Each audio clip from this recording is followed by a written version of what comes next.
আমি আজকে আমার দাদার কবিরাজকৃত কিছু ঘটনা বলার চেষ্টা করছি, তবে আমার দাদার নাম বলা যাবে না। আমি আলাউদ্দিন, থাকি কাতারে। আমার মোবাইল ও হোয়াটসঅ্যাপ নাম্বার তারপরে তিনি সেটা শেয়ার করেছেন। আমি এই যে বললাম মধ্যপ্রাচ্যের কথা, দেখেন কাতারের ঘটনা পেয়ে গেলাম। তারপরে তিনি লিখছেন, আমাদের দেশের বাড়ি কুমিল্লা জেলার ১৪ গ্রামে চিউড়া ইউনিয়নের কোনো এক এলাকায় বসবাস করি আমরা। আমার দাদার নাম নূর আহমেদ। তিনি একজন আমাদের মসজিদের ইমাম ছিলেন। ঘটনাগুলো যুদ্ধের পরের, কথা না বাড়িয়ে ঘটনায় চলে যাই। একদিন আমি আমার বিছানায় বসে বসে আমার বোনের সাথে ঘটে যাওয়া একটা ঘটনা নিয়ে কথা বলছিলাম দাদার সাথে। তার পাশে বসা দাদু বলতে লাগলেন, আরে তোর দাদারও তো একটি ঘটনা আছে। আমার এবং দাদুর জোড়াজুড়িতে বলতে লাগলেন দাদা। তবে কথার ভেতরে আমি আমার আর এক বোনের কথা বলেছিলাম। আমি তার ঘটনাটি পুরোপুরি জানি না। যদি পুরোপুরি জানতে পারি তাহলে আপনার কাছে পাঠিয়ে দেব। ঘটনাটি ৩ ভাগে বিভক্ত, তাই ভাগে ভাগে বলবো ইনশাল্লাহ। যেহেতু ঘটনাগুলো আমার দাদার সাথে ঘটেছিল, তার মুখ থেকেই শুনবো সেই ঘটনাগুলো। ঘটনা ১, বলছেন দাদা।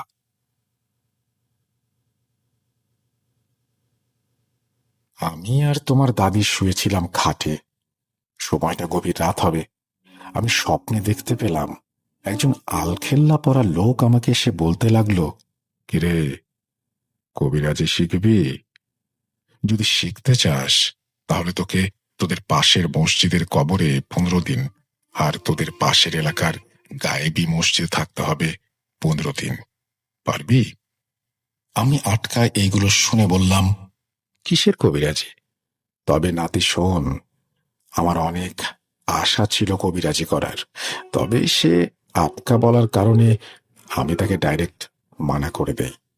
আর আমি বলছিলাম, এগুলো আমাকে দিয়ে হবে না। রাগান্বিত কণ্ঠে কিছু বলার চেষ্টা করছিল, কিন্তু কিছু বলার আগেই আজান দিয়ে দিয়েছিল। আমারও ঘুম ভেঙে যায়। আমি ঘুম থেকে উঠে হাঁপাতে হাঁপাতে তোর দাদিকে সবকিছু বলি। তোর দাদি বলে, আরে এগুলো কিছু না, স্বপ্ন দেখেছ হয়তো, শুয়ে পড়ো তো। এইভাবে আমি টানা ৪ দিন স্বপ্ন দেখেছিলাম। আমি সিদ্ধান্ত পাল্টাইনি। তবে আলখেল্লা পড়া লোকটা ৪ দিনের দিন বলে গিয়েছিল তার কথাগুলো যদি না শুনি সে আবার আসবে এবং সে সময় ভয়ঙ্কর হিসেবে দেখা দেবে। এই কথা বলে সে চলে যায়। ঘটনা ২, স্বপ্নের ঘটনার কয়েক বছর পরের কথা। আমি একদিন রাতে আমাদের বাজার থেকে আসছিলাম। সেদিন চাঁদের আলো ছিল। আমি আমার সামনে দেখতে পেলাম কেউ একজন আমাকে পিচ করে রাস্তার মাঝখানে দাঁড়িয়ে আছে। আমি বললাম, এই যে ভাই, শুনছেন? রাস্তার মাঝখানে কেন দাঁড়িয়ে আছেন? কোনো কথা বলে না। সামনে থাকা লোকটা এরকম কয়েকবার বলার পরও যখন কোনো কথা বলছিল না, আমি বিরক্ত হয়ে বলতে লাগলাম, আরে কথা কি কানে যায় না নাকি? তখনই লোকটা আমার দিকে তাকিয়ে বলতে লাগলো, কিরে, তোর যদি এত তাড়া থাকে তাহলে যা। আমি যাওয়ার সময় লোকটার দিকে তাকিয়ে অবাক হয়ে গেলাম, কারণ যে লোকটি আমার সামনে দেখছি সে অন্য কেউ নয়। কয়েক বছর আগে স্বপ্নে দেখা লোকটা আমার সামনে দাঁড়িয়ে আছে। সেই লোকটি তখনই লোকটি আমার দিকে তাকিয়ে এমনভাবে হাসতে লাগলো, বাঘ যেন তার শিকার পেয়েছে। সে বলতে লাগলো, আমি তোকে বলেছিলাম না যে আমার কথা না শুনলে আমি ফিরে আসব? এখনো সময় আছে, আমি যা বলছি তাই কর। আমার এক কথা, আমার দ্বারা হবে না। এটা বলার সাথে সাথে লোকটা আমার উপরে ঝাঁপিয়ে পড়বে এমন একটা সময় কোনো এক লোকের হাতের স্পর্শ পেলাম কাঁধে। তাকিয়ে দেখি আমার বাড়ির এক চাচা। চাচা বললেন, কিরে, তুই এখানে কি করিস? আমি কত আগে থেকে তোকে ডাকছি, তোর কোনো সাড়া শব্দ নেই। কি হয়েছে তোর? কোনো সমস্যা? আরে দেখো না, সামনে একজন লোক দাঁড়িয়ে আছে, আমাকে যেতে দিচ্ছে না। কই, কোন লোক? চাচা তার হাতে থাকা হ্যারিকেনটা আগানোর সাথে সাথেই যেন লোকটা গায়েব হয়ে গেল।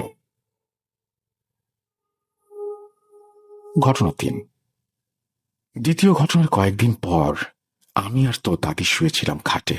মধ্যরাতে গরমের উষ্ণতায় আমার ঘুম ভেঙে যায়। উঠে দেখি আমি একটা জমির মাঝখানে শুয়ে আছি। আমি উঠে চারপাশে তাকিয়ে দেখি আগুন আর আগুন। তখনই দেখতে পেলাম এই আগুন থেকে এক লোক বেরিয়ে আসছে এবং আমার দিকে একটা আগুনের গোলা ছুঁড়ে মারে সে। এরপর আমার আর কিছু মনে নেই।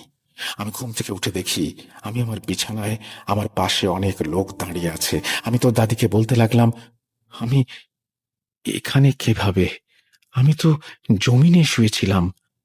তখন দাদি বলতে লাগলো, যখন ঘুম থেকে উঠি দেখি তোর দাদা বিছানায় নেই। বাড়ি তন্ন তন্ন করে খোঁজার পরেও যখন তোর দাদার খোঁজ পেলাম না, তখন আমি বাড়ির সবাইকে নিয়ে তোর দাদুকে খুঁজতে বের হই। খুঁজতে খুঁজতে তোর দাদাকে পাই একটা জমিতে শোয়া অবস্থায়। যে অবস্থায় পাই দেখলে মনে হয় কেউ যেন শোয়ায় রেখেছে। সবাই ধরাধরি করে তোর দাদাকে বাড়িতে নিয়ে আসি। এই বলে শেষ করলেন দাদি। আবারও বলতে শুরু করলেন দাদা। এত ঘটনা ঘটার পরে আমি ডিসাইড করি আমি কবরে থাকব। আমি আমাদের মসজিদের কবরস্থানে 15 দিন থাকার কথা থাকলেও 6 দিন ছিলাম, কারণ বাড়িতে সমস্যা। আমাদের মসজিদের কবরস্থানে 15 দিন না থাকতে পারলেও গায়েবী মসজিদের কবরস্থানে 15 দিনই ছিলাম। গায়েবী মসজিদের কবরস্থানে আমার সাথে অনেক ঘটনা ঘটেছিল। যখন আমি রাতে কবরে শুয়ে থাকতাম আমি বুঝতে পারতাম অনেক লোক যেন আমার উপর দিয়ে হেঁটে যাচ্ছে। শুধু একটা নয়, অনেক লোক। চিৎকারের আওয়াজ শোনা যেত তাদের। আমি ওইখানে এত বড় বড় সাপ দেখেছি আমার উপর দিয়ে যেতে, যা কোনোদিন দেখব বলে ভাবিনি। এই বলে দাদা তার সাথে ঘটে যাওয়া ঘটনাগুলো শেয়ার করলেন আমার সাথে। আমি দাদাকে বললাম, আচ্ছা দাদা, তুমি কবিরাজি শিখলে, সেটা শিখলে কিভাবে? দাদা বলতে লাগলো, লোকটার কথা মতো সবকিছু করার পর লোকটা আমার স্বপ্নে এসে আমাকে সবকিছু বলে যেত, আর এভাবেই সবকিছু আমি শিখে নিয়েছি। এই হচ্ছে আমার ঘটনা। আমি আশা রাখি অবশ্যই আপনি এই ঘটনাটি শ্রোতাদের পড়ে শোনাবেন এবং আমার দাদা অসুস্থ হয়ে 2021 সালের মে মাসের 18 তারিখ মারা যান। সবাই আমার দাদার জন্য দোয়া করবেন। আমার ঘটনাটি সিলেক্টেড হলে আমাকে জানাবেন। আমার কাছে আরো কিছু ঘটনা আছে, এই ঘটনা সিলেক্টেড হলে আমি ওইগুলো পাঠিয়ে দেব। ভালো থাকবেন। আল্লাহ হাফেজ। আসসালামু আলাইকুম রহমতুল্লাহি ওয়া বারাকাতুহু। এই বলে তিনি তার ঘটনা শেষ করেছেন। আমি বলবো যে এই যে জোরপূর্বক কাউকে কালো জাদুতে নিয়ে আসা বা ইনসিস্ট করা বা কালো জাদু করতেই হবে, এরকম টাইপের একটা ঘটনার মধ্যে দিয়ে তাকে যেতে হয়েছিল, এরকম একটা পরিস্থিতির মধ্যে দিয়ে যে তাকে যেতে হয়েছিল, এটা একটা বিশাল ব্যাপার। তো যাই হোক, তারপরেও তিনি সেখান থেকে ফিরে আসতে পেরেছেন, এটাই বড় কথা। এবং কবিরাজি কিন্তু তাকে শিখতে হয়েছে এবং কথা মেনে নিতে হয়েছে। কথা মেনে না নিলে হয়তো আরো ঝামেলা হতে পারত, বাট সেটা হয়নি, কারণ তিনি সেই স্বপ্নে দেখা লোকটির কথা মতো চলেছেন। কিন্তু তাতে করে নিজের নিশ্চয়ই অনেক, জীবনটা হয়তো অনেক অন্যরকম হয়ে গিয়েছিল। দেখা যাক আমাদের পরের ঘটনাটিতে কি বলছেন আমাদেরকে যিনি পাঠিয়েছেন তিনি। একসাথে দুটো ঘটনা বলে ফেলি।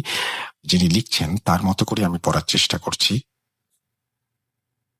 আমি আসব, আমি আবার ফিরে আসব, তবে প্রেমিকা নয়, ভয়ঙ্করী রূপে। আসসালামু আলাইকুম ভাইয়া। অনেক দিন যাবৎ আপনার অনুষ্ঠানের একজন নিয়মিত শ্রোতা। আজকে প্রথমবারের মতো আমার জীবনে ঘটে যাওয়া কিছু ঘটনা শেয়ার করতে যাচ্ছি। আপনি পড়ে শোনালে খুব খুশি হব। 2004 সাল। আমি তখন খুবই ছোট। আমাদের বাড়িটা ফরিদপুরের রাজবাড়িতে। বলে রাখা ভালো, আমার দাদা পেশায় একজন কবিরাজ। অনেক দূর দূরান্ত থেকে বিভিন্ন রোগী আসতো আমাদের বাড়িতে। আমার এক চাচাতো ফুপির বাড়ি ত্রিশাল। একদিন বাড়িতে ময়মনসিংহ হতে একজন ভূতে ধরা রোগীকে নিয়ে আসে তার বাবা মা। তারা অনেক চিকিৎসক কবিরাজ দেখানোর পর নিরাশ হয়ে ওই ফুপির মাধ্যমে আমার দাদার নিকটে আসেন। বলে রাখা ভালো, যেহেতু তারা অনেক দূর থেকে এসেছেন, তাই দাদি আমার মাকে তাদের থাকবার জন্য কাছারি ঘর খুলে দিতে বলেন। কারণ দাদা জিন ভূতে ধরা রোগীর চিকিৎসা 7 দিন যাবৎ করতেন।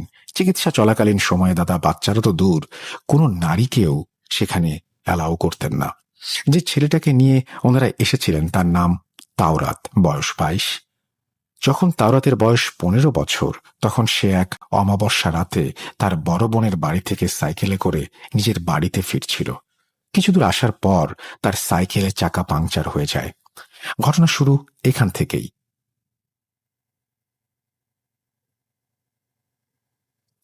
তখন তাওরাত তার সাইকেলটি সারানোর জন্য কোন একটা মেকানিকের দোকানে যায়।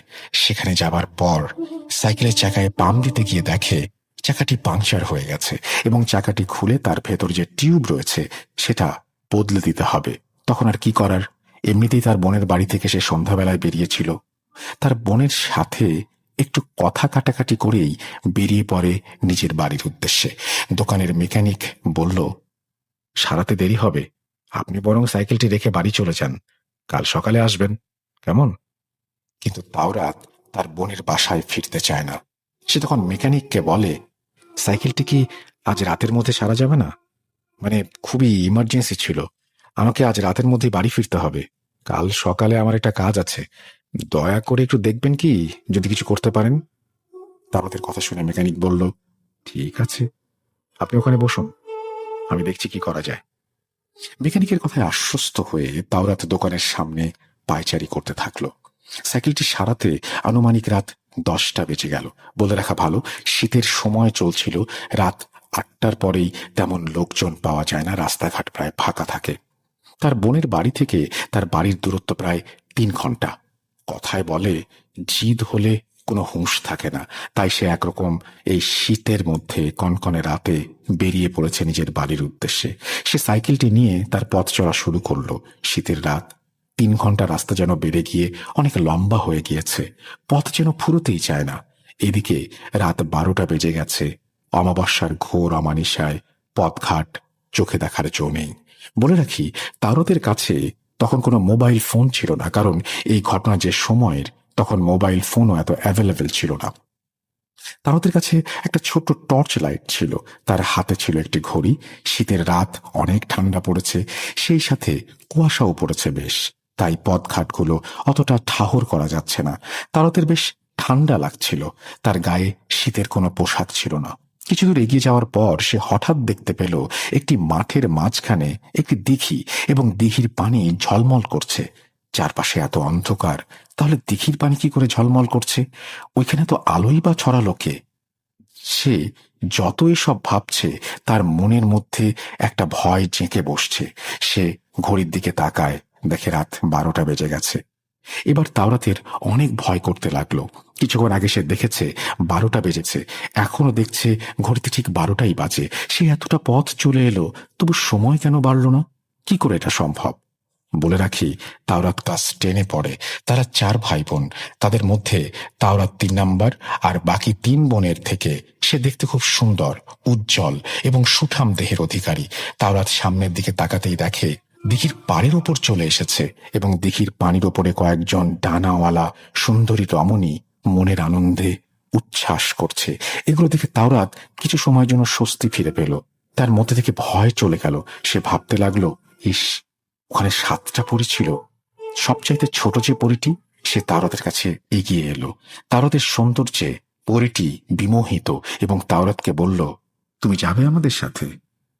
বাকি 6জন পরীকে বারবার ডাকছিল, ওরা মনুষ্য, ওদের মোহে পড়ো না, ওদের মোহে পড়লে আমাদের পিতা তোমাকে পরিত্যাগ করবে।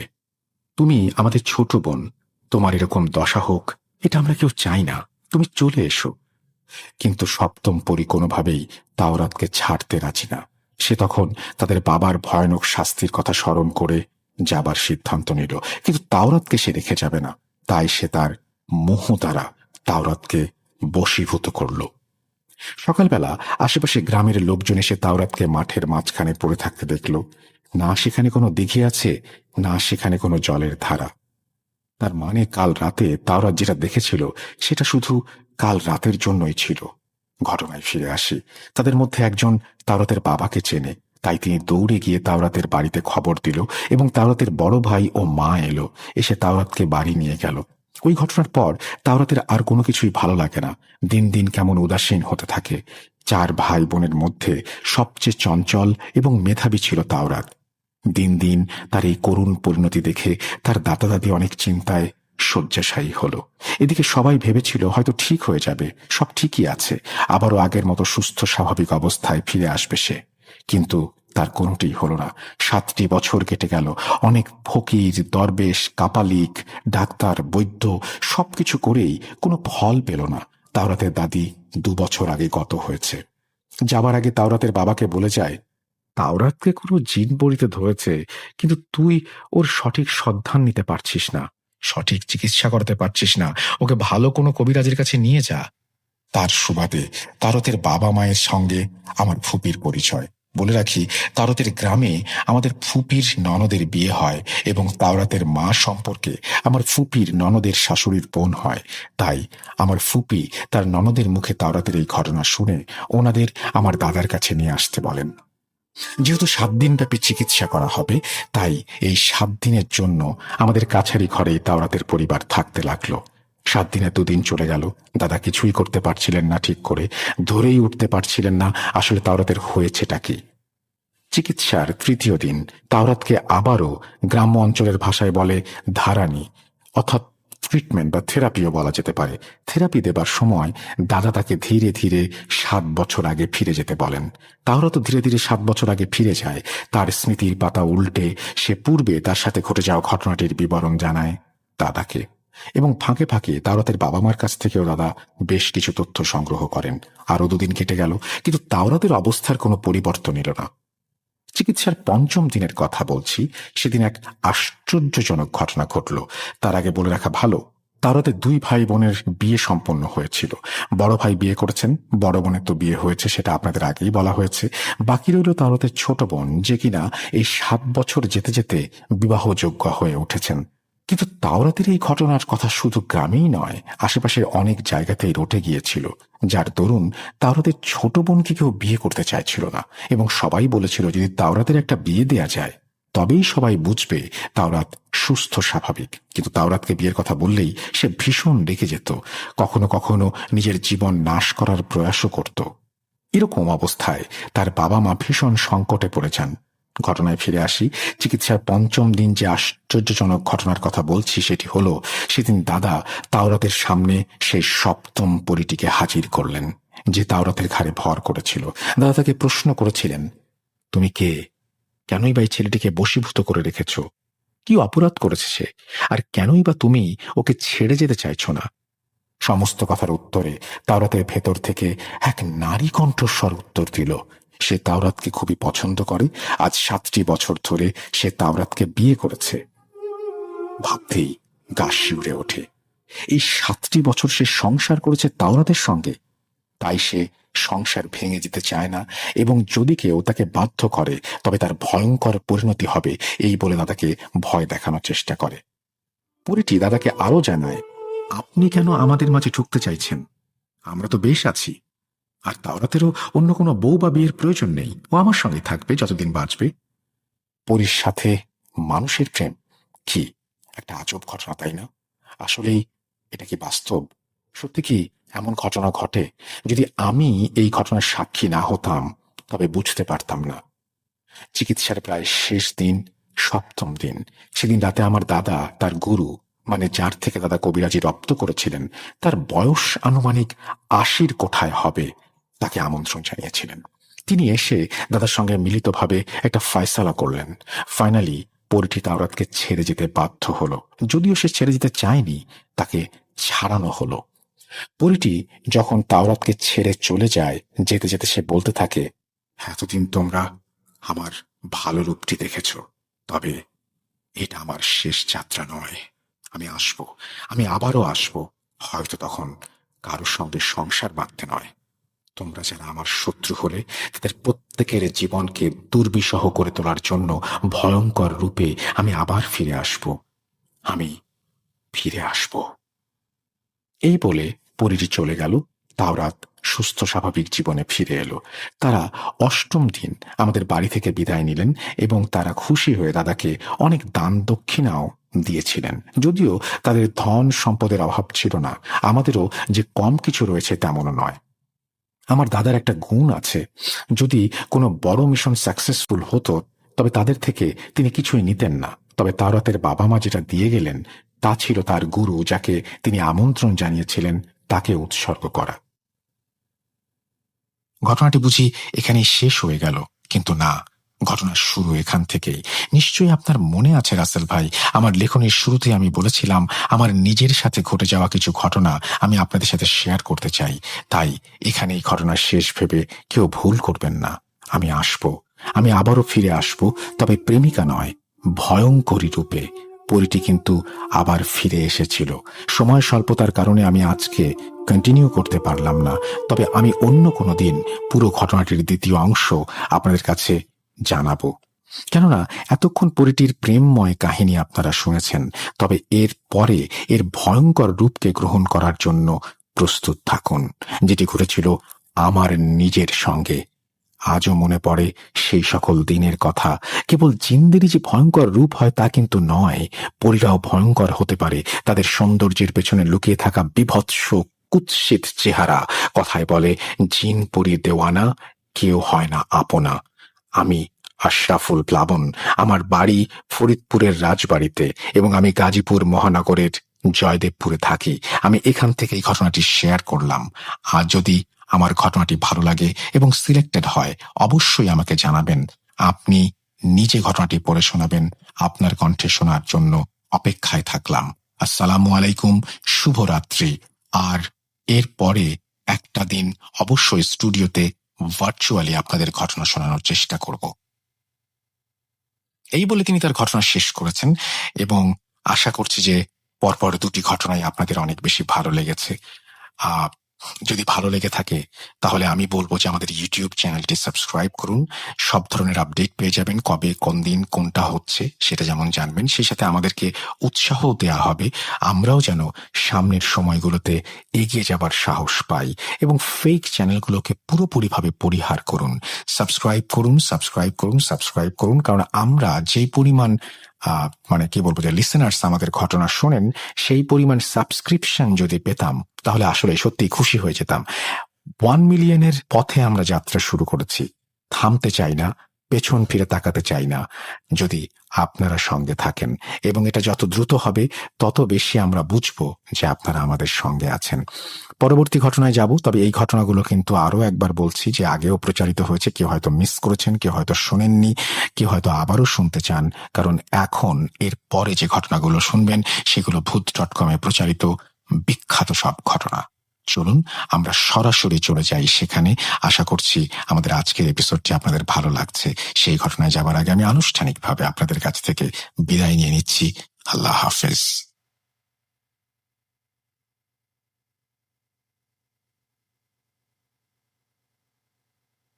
আসসালামু আলাইকুম ভাই, আমি তাহমিন চৌধুরী সিলেট থেকে লিখছি।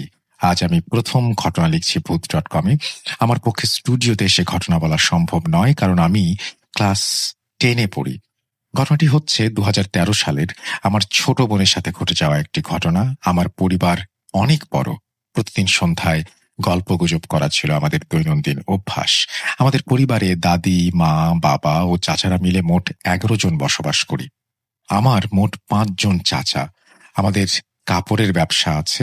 আমাদের গ্রামের অনেক বয়স্ক লোকদের কাছে শোনা যায় আমাদের বাড়িতে অনেক পুরনো মাজার রয়েছে। তাছাড়া অনেক বয়স্ক লোকেরা বলতো সেখানে নাকি ব্রিটিশ আমলে অনেক মানুষকে বিভিন্ন ধরনের অত্যাচার করে হত্যা করা হতো। ছোটবেলা থেকেই গল্পগুলো শুনলে অনেক ভয় করত, এখনো মাঝে মধ্যে ভয় কাজ করে। তো প্রতিদিনের মতো সন্ধ্যায় আমরা সবাই গল্প করছিলাম। সেই সময় আমার মেজ চাচা দোকান থেকে বাড়ি ফেরেন। আমরা সবাই লক্ষ্য করলাম যে ওনার কান থেকে টপ টপ করে রক্ত পড়ছে। ওনাকে সবাই জিজ্ঞাসা করলো, উনি কোনো উত্তর দিলেন না, হাসতে লাগলেন। আমরা সবাই মনে করলাম হয়তোবা সাইকেল চালিয়ে আসার সময় আমাদের বাড়ির রাস্তায় পড়ে গিয়েছিলেন। এখানে আগে বলে রাখা ভালো, আমার বাবা, মেজ চাচা, সেজ চাচা মানসিক ভারসাম্যহীন বা মানসিক রোগী। আমার দাদা মারা যাওয়ার পর থেকে তারা 3 ভাই অর্থাৎ আমার চাচারা ও বাবা মানসিক ভারসাম্য হারিয়ে ফেলেন হঠাৎ করে। তো আমার মেজ চাচা আমার ছোট বোনকে খুব আদর করতেন। সেদিন দোকান থেকে এসে তার কানের রক্ত পরিষ্কার করে গোসলে যাওয়ার জন্য তৈরি হচ্ছিলেন। সে সময় তিনি আমার বোনকে ডাক দিয়ে বললেন, আম্মু, আমার লুঙ্গি দিয়ে যা আমার রুমে। আমার বোন ছিল খুবই চঞ্চল। সে দৌড়ে এসে লুঙ্গি নিয়ে যায় তার রুমে দেবার জন্য। আমাদের পুরনো জমিদার বাড়ি হওয়ায় বেশ বড় ছিল। সে লুঙ্গি নিয়ে চাচার রুমে আসে, কিন্তু চাচাকে তার রুমে এসে খুঁজে পায় না। রুমের লাইট অফ থাকায় বেশ অন্ধকার ছিল। শুধুমাত্র পাশের রুমের আলোয় চাচার রুমের সবকিছু দেখা গেল। সে চাচাকে তার রুমে না পেয়ে বেশ ভয় পেল। সে রুম থেকে চলে যাবে, এই সময় হঠাৎ তার মনে হলো কেউ যেন তাকে শিলা বলে ডাকছে। সে মা বলে চিৎকার দেবে, ঠিক এই সময় লম্বা এলোমেলো চুল ও লেজওয়ালা একটা জিনিস তার হাত চেপে ধরল। সে মনে মনে কালেমা পড়া শুরু করলো। ঠিক এই সময় সেই লেজওয়ালা জিনিসটা তার লোমওয়ালা লম্বা হাত দিয়ে আমার বোনকে তার কাঁধে তুলে নিল। ঠিক এই সময় আমার মেজো চাচা গোসল থেকে বের হয়ে গান গেয়ে গেয়ে তার রুমে ঢুকছিলেন। হঠাৎ আমার বোন চাচার গান গাওয়া শুনতে পেয়ে জোরে চিৎকার দেয়। ঠিক তখনই ভয়ঙ্কর ওই জিনিসটা আমার বোনকে নিয়ে রুমের মেইন দরজার ছিটকিনি খুলে ফেলে। আমার বোনের চিৎকার ততক্ষণে সবাই শুনে ফেলে। আমার ছোট চাচা, মেজো চাচা আর আমার মা দৌড়ে আসেন রুমে। আমার বোন সেই বয়সেও ভীষণ চালাক ছিল। কালেমা পড়ার সাথে সাথে ওই অবয়বটা চলে যায় রুম থেকে দরজা খুলে। যাওয়ার সময় আমার বোনকে বিছানায় জোর করে ধাক্কা মেরে বসিয়ে যায়। আমার বোন আল্লাহর নাম নিয়ে পশ্চিম দিকে সিজদা দিয়ে অন্ধকার রুমে বসে থাকে, জোরে কান্না করতে থাকে। আর মা ও চাচারা রুমে এসে লাইট জ্বালিয়ে দেখে আমার বোন সিজদারত অবস্থায় কান্না করছে। চাচাদের দেখে আমার বোন কান্না থামায় এবং কিছুটা শান্ত হয়। আমার চাচার রুমের মেইন দরজা খোলা পাওয়া যায়। এই দরজা আমার 3 বছরের বোনের জন্য খোলা অসম্ভব। তো আমার দাদি এই কথাগুলো শুনে আমার বোনকে জমজমের পানি খাওয়ান। আমার দাদি খুব পরহেজগার একজন মানুষ। এরপর প্রায় 2 বছর কোনো সমস্যা হয়নি, কিন্তু 2 বছর পরে আমার বোন বিভিন্ন সমস্যায় ভুগতে থাকে। আরবি পড়তে বসলে শুধু চোখ বড় বড় করে তাকিয়ে থাকতো সবার দিকে। প্রায় সময়ই অকারণে ভয় পেত। একদিন আমাদের কাজের বুয়া একজন ভালো হুজুরের কথা বলেন আমাদের। আমরাও দেরি না করে হুজুরের কাছে যাই এই বিপদ থেকে মুক্তি পাওয়ার জন্য। ওনার কাছে যাওয়ার পরে তিনি আমার বোনকে 2টি তাবিজ এবং কয়েকটি আয়াতের কথা বলেন এবং বলেন এই আয়াতগুলো পড়ে আমার বোনের শরীরে সবসময় ফু দিয়ে দিতে। আস্তে আস্তে সবকিছু স্বাভাবিক হতে লাগলো। একদিন রাতে আমি ঘুমানোর সময় বিছানায় বসে বই পড়ছিলাম। ঠিক সেই সময় দেখি আমার বোন হিংস্রভাবে আমার দিকে তাকিয়ে আছে। আমি ভাবলাম হয়তো এমনিতেই মজা করে তাকে একটি ঝাড়ি মারলাম, সেও চলে গেল। আমিও দেরি না করে ঘুমিয়ে পড়লাম। হঠাৎ মাঝরাতে আমার ঘুম ভাঙল। আমি দেখি কাত হয়ে শুয়ে আছি। পাশ পরিবর্তন করার জন্য আমি ডান দিকে ফিরলাম। সেই মুহূর্তের কথা আমার আজও মনে পড়ে। আমি চাই না এই দৃশ্য যাতে আর দেখি। দেখলাম আমার পাশে 100-রও ওপরের বেশি বয়স হবে এমন একজন বৃদ্ধা শুয়ে আছে। সেই ভয়ঙ্কর চেহারাটা দেখে আমি আর নিজেকে ধরে রাখতে পারলাম না। শরীরের যত শক্তি আছে সব শক্তি দিয়ে চিৎকার দিলাম। তারপরে আর কিছু মনে নেই। সকালে নিজেকে সেই হুজুরের বাড়িতে আবিষ্কার করলাম।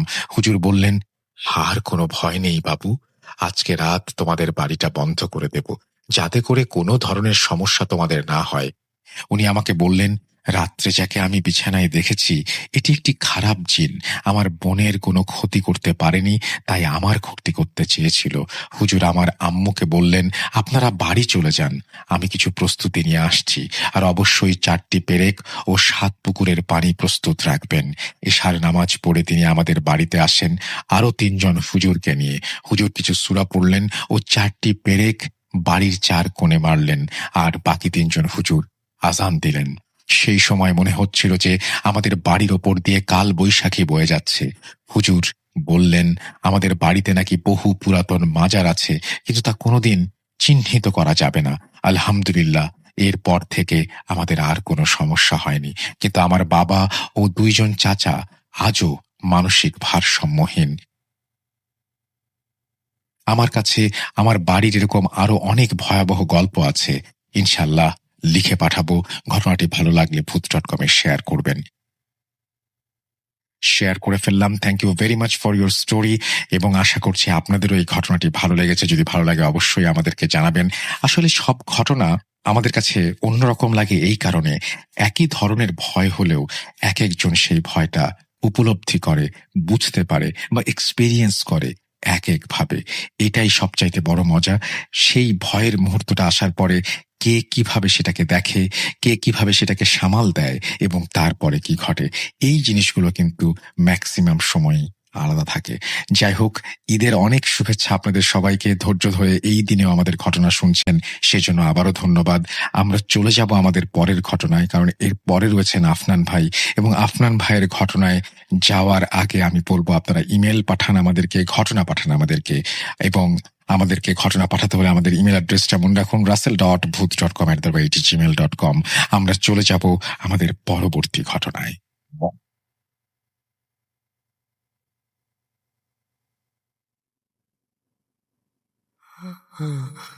কেন কেন তুমি আসো? আমি শুধু তোমার সাথেই থাকতে চাই। কিভাবে সম্ভব? মৃতদের এই পৃথিবীতে থাকতে নেই। তুমি তুমি চলে যাও, চলে যাও, প্লিজ চলে যাও। সপ্তাহে ইলুশন নাকি অন্য জগতের কেউ কখনো হাজির হয়ে যায় চোখের পলকে। Booth.com with Russell. Welcome back. Eid Mubarak, Eid Mubarak, Eid Mubarak. আর ভূত.com মানে আপনারা সবাই জানেন যে একদম ভয়ের রাজ্যে হারিয়ে যাওয়া, এবং ঈদ স্পেশাল যখন, তখন সেই ভয়ের মাত্রা বেড়ে যায় আরো অনেক বেশি। আসেন কিছু স্পেশাল মানুষ ভূত.com-এ তাদের ঘটনা নিয়ে। এই মুহূর্তে আমাদের সঙ্গে উপস্থিত হয়েছেন আফনান ভাই, এবং আফনান ভাই তার একটা ঘটনা শোনাবেন। ঈদ উপলক্ষে তার পাঠানো ঘটনাটিতে আমরা এখন চলে যাব। আশা করছি এই ঘটনাটি আপনাদের অনেক ভালো লাগবে। চলুন দেরি না করে আফনান ভাইয়ের ঘটনায় যাওয়া যাক।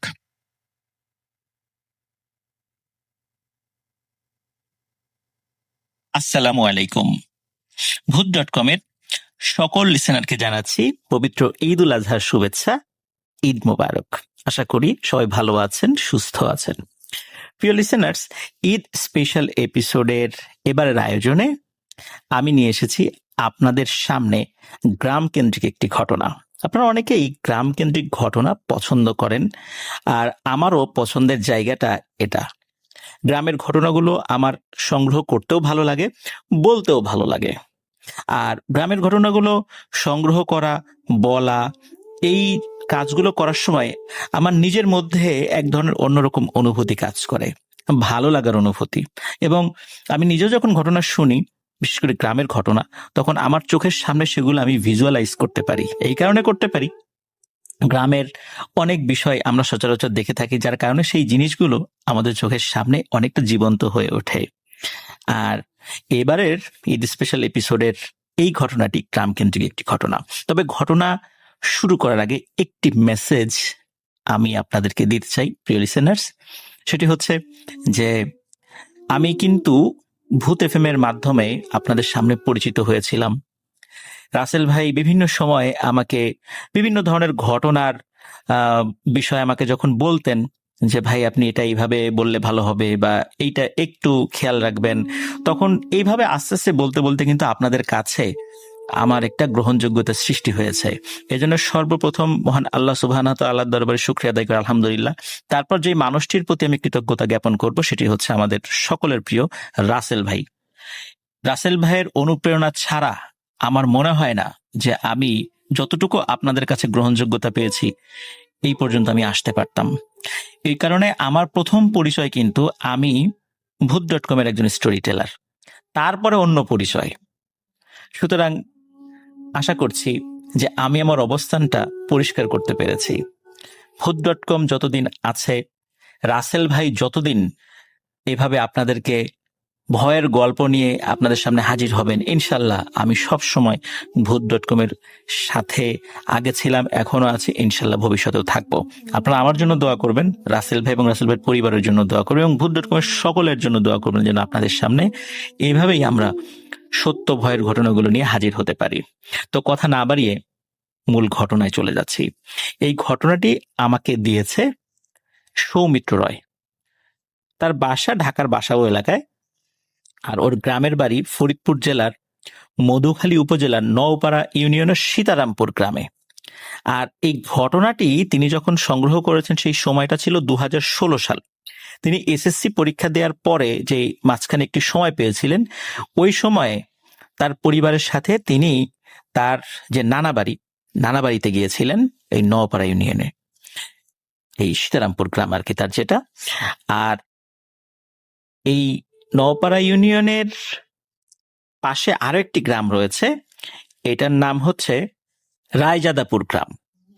ঘটনাটি মূলত এই রায়জাদাপুর গ্রামকে কেন্দ্র করে। আর যার সঙ্গে ঘটনাটি ঘটেছিল তিনি একজন ভ্যান চালক। তো ঘটনাটি কিভাবে সংগ্রহ করেছেন এই বিষয়ে আমি খুবই সংক্ষেপে একটি কথা বলতে চাই। সেটি হচ্ছে যে ওই সময় যখন তিনি 2016 সালে এই সৌমিত্র রয় উনি যখন গিয়েছিলেন তার নানাবাড়িতে, তো নানাবাড়িতে যাওয়ার পরে বিকালের দিকে একটু কাজ করতে বা ঘুরতে উনি বের হতেন। তো ওইখানে কাছাকাছি মধুমতি নদী রয়েছে, সেই দিকে যেতেন।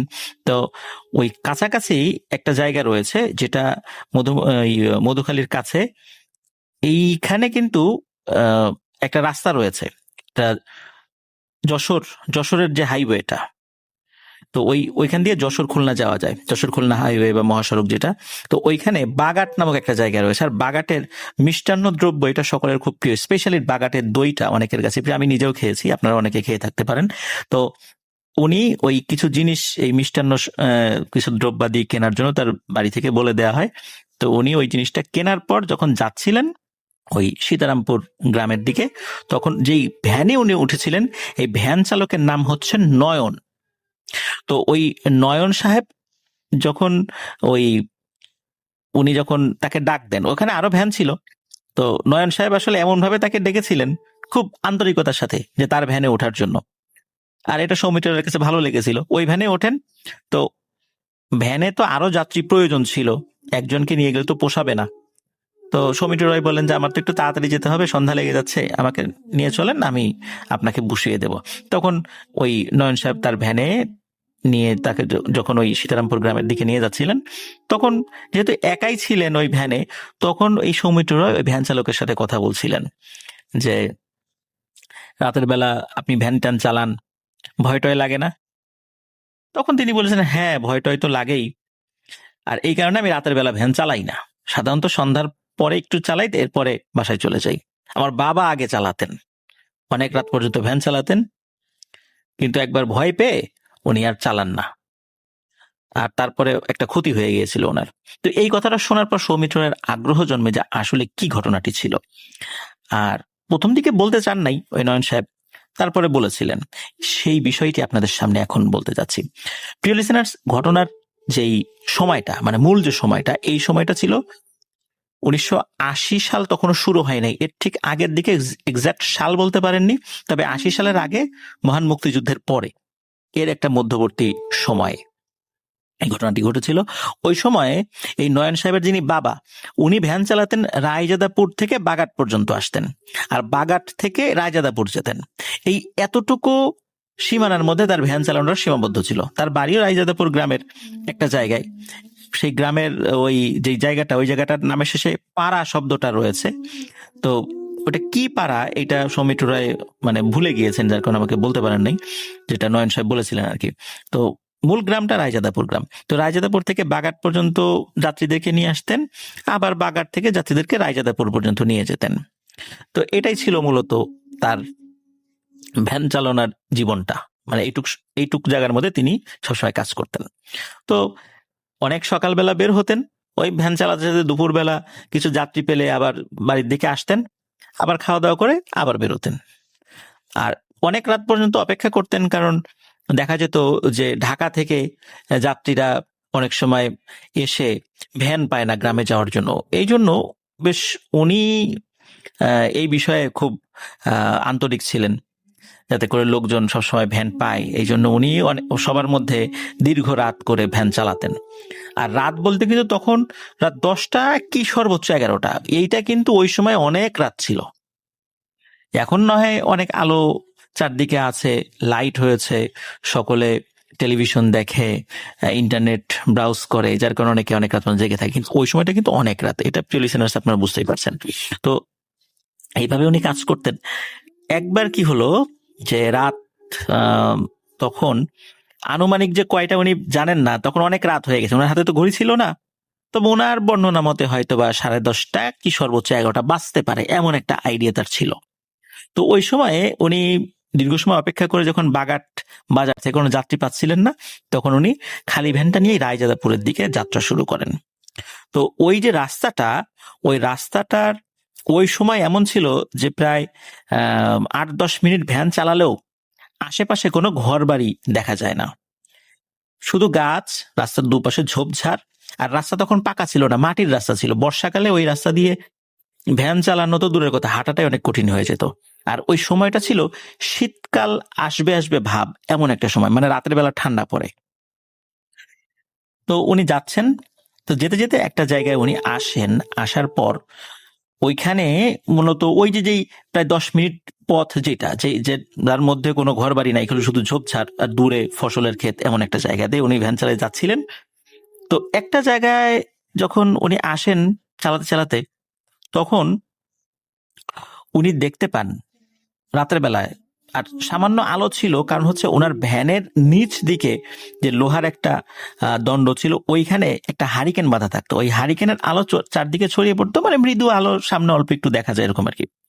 তো ওই সময় আকাশে চাঁদের আলোটা অত ছিল না, তারার আলো যতটুকু থাকে এমনি অন্ধকারে স্বাভাবিক যে আলো, ওই আলো এবং তার হারিকেন আলোতে মোটামুটি উনি দেখতে পান যে চাদর পরিহিত একটা মানুষ, লুঙ্গি পরা, চাদর দিয়ে মুখ ঢাকা, হেঁটে যাচ্ছে। তো উনি চিন্তা করেন যে লোকটার বাড়ি হয়তোবা কাছাকাছি হবে, আর ভ্যানে সে হয়তোবা উঠবে কি উঠবে না উনি নিশ্চিত না। তারপর উনি বেল বাজান, মানে ওনার ভ্যানে যে বেলটা ছিল ওই বেলটা বাজান, যাতে করে উনি টের পায় যে একটা ভ্যান আছে, আর তার যদি ভ্যানে ওঠার প্রয়োজনীয়তা দেখা দেয় তো তাকে ডাকবেন। তো উনি বেল বাজান, দেখলো যে ওই লোকটার কোনো ভ্রুক্ষেপ নেই। তো তখন এই নয়ন সাহেবের বাবা উনি চিন্তা করলেন যে সে মনে হয় ভ্যানে উঠবে না, উনি পাশ দিয়ে চলে যাচ্ছেন। কিছুটা পথ যাওয়ার ওর পেছন থেকে হঠাৎ করে এমন একটা কণ্ঠে বলে ওঠে যে এই দাঁড়া। শুধু এতটুকু বলেছে। এই কণ্ঠটা শুনে উনি চমকে ওঠেন, কারণ হচ্ছে মানুষের গলার স্বর ভেঙে গেলে বা ঠান্ডা লেগে গলার অবস্থা খারাপ হয়ে গেলে যেরকম শব্দ হয়, ঠিক এমন একটা ভয়েসে তাকে পেছন থেকে এইভাবে ডেকে ওঠে যে এই দাঁড়া। দাঁড়ানোর মানে কথা বলতেই নয়ন সাহেবের আব্বা উনি দাঁড়িয়ে যান। উনি তো চাচ্ছিলেন যে কোনো মানুষ উঠুক, তো উনি দাঁড়িয়ে যান। দাঁড়ানোর পরে পেছন দিকে তাকান, পেছন দিকে তাকানোর পরে দেখে যে ওই লোকটা মাথার উপরে চাদর দেয়া, মুখ ঢাকা, সে ভ্যানের সামনের দিকে না বসে ভ্যানের পেছন দিকে বসে। সাধারণত ভ্যান খালি থাকলে আমরা কি করি, ভ্যানের সামনের যে অংশ, ভ্যান যিনি চালায় তার হাতের ডান পাশে এবং বাম পাশে একটা জায়গা থেকে ওখানে দুজন মানুষ বসা যায়। আমরা স্বাভাবিকভাবে সেই জায়গাগুলো ফিল আপ করার পর পেছন দিকে মানুষ বসে, তাই না? আমরা তো এইভাবেই বসে থাকি আর কি। তো ওই লোকটি সামনে আসে না, উনি পেছনে বসে, পেছনে বসে এমন ভাবে বসে, 2 পা ঝুলিয়ে দিয়ে, ভ্যানের পেছন দিকে 2 পা ঝুলিয়ে দিয়ে বসে। মানে নয়ন সাহেবের আব্বুর পিঠ যেদিকে, তার মানে আর যিনি বসেছেন পা ঝুলিয়ে, তার পিঠ ওই দিকে, মানে অপোজিট ডিরেকশনে বসেছেন। সামনে বসলে তো সেম ডিরেকশন হয়। উনি যখন বসেছেন, নয়ন সাহেবের আব্বা উনি ফিল করেন যে বসার পর স্বাভাবিকভাবে একটা ঝাঁকি লাগে ভ্যানে, এরকম কোনো ঝাঁকি লাগলো না। তো উনি এই বিষয়টা নিয়ে আসলে অতটা চিন্তা করেননি। উনি চিন্তা করলেন যে ঠিক আছে, এবার যাওয়া শুরু করি। তো ভ্যান চালানো শুরু করে দেন। চালানো শুরু করার পর একটা ফিলিংস আসে যে একটা মানুষ ওনার ভ্যানে উঠে বসলো, কিন্তু ভ্যানটা আসলে ওরকমটা মনে হচ্ছে না যে খুব ভারী হয়ে গেছে, মনে হচ্ছে একদম স্বাভাবিক ব্যাপার। আর মনে হচ্ছে ভ্যান খালি। তো আসলে উনি চিন্তা করেন কি ব্যাপার, ভ্যান একজন মানুষ উঠলো, ভার লাগে না কেন? উনি মাঝে মাঝে পেছনে তাকিয়ে দেখছেন যে পিছনে লোক আছে কিনা। হ্যাঁ, পেছনে তো লোক আছে। তো উনি আবার ভেবেছেন যে এই লোকটার ওজন মনে হয় খুব হালকা, যার কারণে ওনার কাছে সেই ওয়েটটা মনে হচ্ছে না। কিন্তু এতটা হালকা হওয়া কি সম্ভব কিনা এটা উনি ভাবছেন। ভাবতে ভাবতে একবার চিন্তা করেন যে আচ্ছা, এই লোকটা যাবেটা কোথায়, এটা তো একটু বলার দরকার তাকে। উনি বলেন যে ভাই, কোথায় যাবেন, কোন জায়গা নামাবো? কয়েকবার জিজ্ঞেস করার পর পেছন থেকে ওই যে ভাঙা ভাঙা ভয়েসে বলে ওঠে, এই মিয়া, এত কথা কইস কে, সোজা চালা, কিচ্ছু জিজ্ঞেস করবি না, সময় হলে আমি নেমে যাব। এইভাবে বলে। তো উনি চিন্তা করেন যে এই লোকটা মনে হয় একটু অভদ্র গোছের বা হোমরা সোমরা টাইপের কোনো লোক হবে, নাহলে এরকম ব্যবহার করতো কথা না। যাই হোক, যেহেতু সোজা রাস্তা, হয়তো বা কোনো একটা জায়গায় এই পথেই নেমে যাবে, এই জন্য সে বলতে চাচ্ছে, বা তার মেজাজ মর্জি গরম আছে। তো নয়ন সাহেবের আব্বার কোনো কথা বলে না। তো এর মধ্যে কি হয়, নয়ন সাহেবের আব্বা হঠাৎ করে উনি ফিল করছেন ওনার প্রচন্ড ঘুম পাচ্ছে। মানে এমন ঘুম, ওনার কাছে মনে হচ্ছে যে উনি ঘুমিয়ে পড়ে যাবেন। একটা মানুষ ভ্যান চালাচ্ছে রাস্তায়, এই ভ্যান চালানো অবস্থায় কিন্তু এইভাবে প্রচন্ড ঘুম আসার কথা না, কারণ ওই পরিশ্রমের কারণে ঘুমটা চোখ থেকে সরে যাওয়ার কথা। আর ঘুম যদি কোনো কারণে এসেও থাকে, হয়তো মৃদু ঘুম আসবে। উনি এমন ঘুম মানে ফিল করছেন, মনে হচ্ছে উনি ভ্যান আর চালাতেই পারবেন না। সবচাইতে ভয়ানক ব্যাপার যেটা ঘটে সেটা হলো, মানে অদ্ভুত ব্যাপার, উনি ভ্যান চালাতে চালাতে ঘুমিয়ে যান। মানে ওই সিটে বসা অবস্থায় ঘুমিয়ে উনি হ্যান্ডেলের উপরে পড়ে যান। এরপরে ওনার কিছু মনে নাই, কতক্ষণ ঘুমিয়েছেন এটাও উনি বলতে পারেন না। হঠাৎ করে ওনার ঘুম ভেঙে যায়। ঘুম ভাঙার পর উনি মানে মাথাটা উঠান, উনি ফিল করেন যে হ্যাঁ, আমি এই ভ্যান, এই আমার যে হ্যান্ডেল ছিল ভ্যানের, এই হ্যান্ডেলের উপরই মাথা রেখে ঘুমিয়েছি। কিন্তু কতক্ষণ ঘুমিয়েছেন এটা বলতে পারেন না। ঘুম থেকে ওঠার পর ওনার চোখ, মানে আমরা ঘুম থেকে ওঠার পর চোখ খুলতেও তো একটু সময় লাগে, ওনার ওরকম মনে হচ্ছে উনি দীর্ঘ সময় ঘুমিয়েছেন। মানে ঘুম থেকে ওঠার পর উনি দেখেন যে উনি ঠিক ভ্যানের উপরই বসে আছেন। ঘুমিয়ে তো ভ্যান থেকে পড়ে যাওয়ার কথা, তাই না? নাহলে তো এই সিটের উপর একটা সরু জায়গায় এভাবে বসে থাকার কথা না, কিন্তু উনি দেখেন উনি ভ্যানের উপরেই আছেন, ওই সিটের উপরেই আছেন, এবং ওনার দুই হাত ওই হ্যান্ডেলের উপরেই আছে। উনি চিন্তা করেন যে আচ্ছা, ভ্যানের উপরেই আসি, ঘুমায় পড়ে গেলাম না, মনে হয় অল্প কয়েক সেকেন্ডের জন্য ঘুমিয়েছি, উনি এইটা মনে করেন। উনি ভ্যান মানে চালাবেন, হঠাৎ করে উনি ফিল করেন ভ্যান তো চলছে, কিন্তু উনি কিন্তু প্যাডেল মারছেন না। পা ওনার প্যাডেলের উপরে আছে, কিন্তু উনি প্যাডেল মারছে না, কিন্তু ভ্যান চলছে, এবং ভ্যান অনেক দ্রুত গতিতে চলছে। উনি চিন্তা করেন যে এই এবড়ো থেবড়ো মেঠো পথ, এই পথে ভ্যান এত দ্রুত তো চলে না, আর খুব স্মুথলি চলছে, মনে হচ্ছে উড়ে উড়ে যাচ্ছে। এবং সত্যি উনি তাকিয়ে দেখেন যে ওনার ভ্যান মাটি থেকে 3-4 ফুট উঁচুতে, আর ওনার হারিকেনের আলোটা নিভে গেছে। যতটুকু আলো ছিল আকাশে, ওই আকাশের তারার আলো বা হালকা চাঁদের আলোতে উনি যতটুকু দেখেন, আকাশে কিছুটা মেঘ ছিল। তো উনি এই দৃশ্য দেখেন, এই দৃশ্যটা দেখে প্রচন্ড ভয় পান। তখন উনি কি মনে করে পেছন দিকে তাকিয়েছেন, আমার তো একজন যাত্রী ছিল, সেই যাত্রীটা কই। পেছন দিকে তাকিয়ে দেখেন ওই যে লোকটি পা ঝুলিয়ে বসেছিল, পিঠ মানে মাথা উল্টো দিকে দিয়ে, পিঠ তার পিঠের দিকে দিয়ে, এই লোকটি এখন ভ্যানের ঠিক মাঝখানে বসে আছে, তার দিকে মুখ করে, মানে উনি যেই দিকে ভ্যান চালাচ্ছেন ওই দিকে মুখ করে। স্বাভাবিকভাবে আমরা দেখি যে ভ্যানে যদি 5 জন লোক হয় বা 5 জনের অতিরিক্ত লোক হয়, আমরা কি করি, সামনে 2 জন, পেছনে 2 জন বসার পরে 5ম ব্যক্তি ভ্যানের ঠিক মিডিলে বসেন। ঠিক ওইভাবে ওই লোকটি বসে আছে। উনি কিন্তু শুরুর দিকে তার চেহারার দিকে খেয়ালই করেননি। এবার পেছন দিকে তাকিয়ে তার চেহারার দিকে উনি দৃষ্টি দেন। ভালো করে বুঝতে পারেন না, তবে এতটুকু বুঝতে পারেন তার চোখ দুটি লাল টকটকে জ্বলজ্বল করছে, আর তার নাকটা হালকা দেখা যাচ্ছে স্বাভাবিক মানুষের নাকের মতোই। তো উনি পেছন দিকে তাকিয়েছেন, তাকানোর পর ওই জলজলে চোখ দেখে বেশ ভয় পেয়েছেন। আর যখনই ওই অবয়বটা দেখেছে যে এই নয়ন সাহেবের আব্বা পেছন দিকে তাকিয়েছে, ওই অবয়বটি লাফ দিয়ে উঠে দাঁড়ায়, এক লাফে উঠে দাঁড়ায়। মানে বসা থেকে এক লাফে উঠে দাঁড়ানো, মানুষ যেভাবে ওঠে ঠিক সেভাবে না, মনে হচ্ছে লোকটা মানে শূন্যে উঠে দাঁড়ালো এরকমটা। তার পাটা ভ্যানের সাথেই লাগানো, সে উঠে দাঁড়ানোর সময় হালকা একটু ঝাঁকি অনুভূত হয় ওই ভ্যানে, এবং তখন ওই চাদরটি সে 2 হাতে খুলে ফেলে।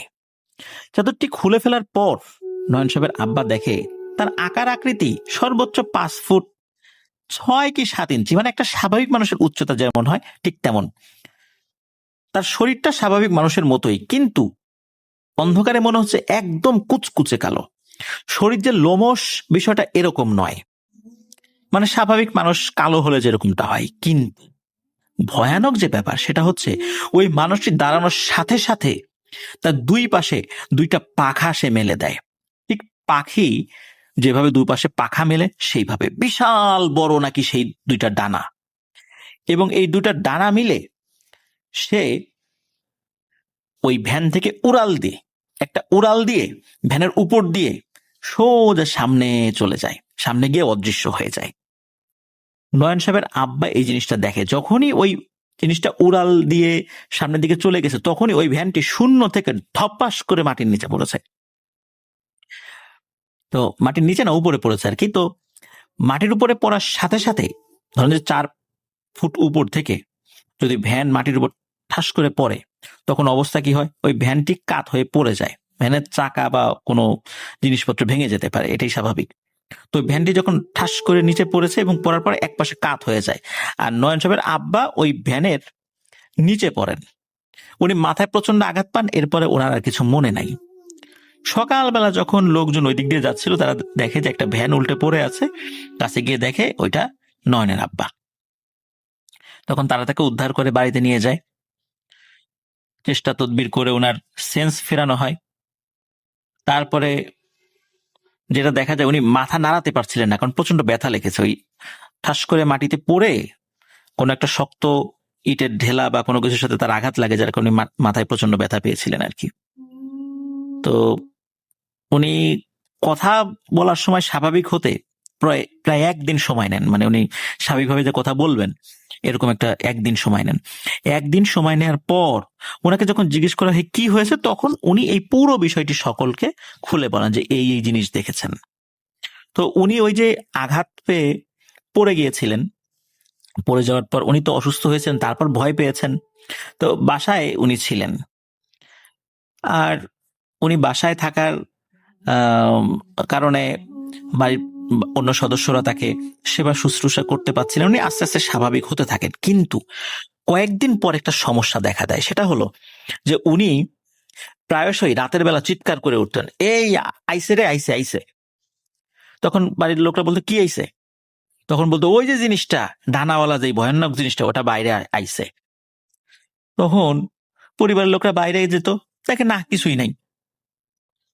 রাতের বেলা ওনার যখন ওয়াশরুমে যাওয়ার দরকার, উনি তো তখনও ওই যে আঘাত পেয়ে খুব অবস্থা খারাপ ছিল, ধরে ধরে ওয়াশরুমে নিয়ে যেতে হতো। তো রাতের বেলা বাইরে বের হলেই উনি বলতো ওই দেখ ওই দেখ ওই দেখ আকাশ দিয়ে উড়ে যাচ্ছে, ওই দেখ কত বড় ডানা, কি দেখতে কি ভয়ঙ্কর, ওই যে উড়ে যাচ্ছে, আমারে নিয়ে যাবে, আমারে ডাকে। না না, আমি ওয়াশরুমে যাবো না, আমাকে ঘরে নিয়ে চল। তখন আবার ওনাকে ঘরে নিয়ে যেত। তো এইভাবে রাতের বেলা উনি চিৎকার চেঁচামেচি করে উঠতেন। মাঝে এমন একটি ব্যাপার ঘটেছিল যে রাতের বেলা টিনের চালে মনে হতো ধপ করে কিছু একটা বসলো, অনেক বড় বাজ পাখি টাইপের কিছু একটা যদি চালের উপর বসে, বা কবুতর বসে, কবুতর বসলে কবুতর যখন নড়াচড়া করে তার নখের আঁচড় কিন্তু টিনের চালে অনুভূত হয়। আমরা অনেক সময় এই শব্দগুলোর সাথে পরিচিত, আমি নিজেও এই শব্দগুলো শুনেছি। বা বড় আকারের পাখি বসলে কিন্তু টের পাওয়া যায়, তার নখের আঁচড় টিনের চালে লাগে, ওই শব্দটা ঘরের ভিতরে থাকা ব্যক্তিরা টের পায়। তো লোকজন বুঝতো যে রাত্রেবেলা ধপাস করে একটা শব্দ হলো চালের উপরে, মানে খুব যে ভয়ানক শব্দ বিষয়টা এরকম না, মানে ভারী কিছু, মানে অনেক বড় কোনো পাখি এসে বসে, এরকমটা মনে হতো। আর তখন এই নয়ন সাহেবের আব্বা বলতো আসছে, ও আসছে, আমারে নিতে আসছে। তখন ওই নয়ন বা তারপরে তার মা, ঘরের অন্য সদস্যরা ঘর থেকে বের হয়ে কাউকে দেখতেন না, মানে ওনারা কোনো কিছুই দেখতেন না। কিন্তু শব্দটা তারা বেশ কিছুদিন পরে শুনেছিলেন, এরকম শব্দ হতো রাতের বেলা। তখন বুঝতেন যে এই নয়ন সাহেবের আব্বা ঠিক কথাই বলছেন, সত্যি কিছু একটা আসে রাতের বেলা, কিন্তু তারা কোনো সময় কোনো কিছু দেখেনি। এক রাত্রে নয়ন সাহেবের আব্বা স্বাভাবিকভাবেই খাওয়া দাওয়া করে ঘুমিয়েছেন। সকালবেলা তার স্ত্রী যখন তাকে ডাকতে গেছেন, তখন দেখে যে তার কোনো নড়াচড়া বা কোনো পাওয়া যাচ্ছে না, সারা শব্দ পাওয়া যাচ্ছে না। তিনি চিৎকার চেঁচামেচি শুরু করেন, লোকজন আসে বাসায় আসার পর দেখা যায় যে তিনি আর এই দুনিয়াতে নেই, মারা গেছেন। রাতের বেলা কোনো কিছু দেখে ভয় পেয়েছেন বিষয়টা এমন কিনা এটা কেউ বলতে পারে না, তবে উনি যেহেতু আগে ভয় পেয়েছিলেন আর ওনার এই ধরনের একটা ভয় ভীতি কাজ করছিল, রাতের বেলা এরকম চিৎকার চেঁচামেচি করতেন, সবাই ধারণা করা হয় ওই ভয়ের কারণেই তিনি রাতের বেলা মারা গিয়েছেন। তো এই নয়ন সাহেব উনি লেখাপড়া করতেন, পরবর্তীতে ওনার বাবার মৃত্যুর পর ওনার পরিবারের হাল ধরতে হয়, যার কারণে তারপর থেকেই তিনি ভ্যান চালান। তো 2016 সালে ঘটনাটি সৌমিত্র রয় সংগ্রহ করেছিল।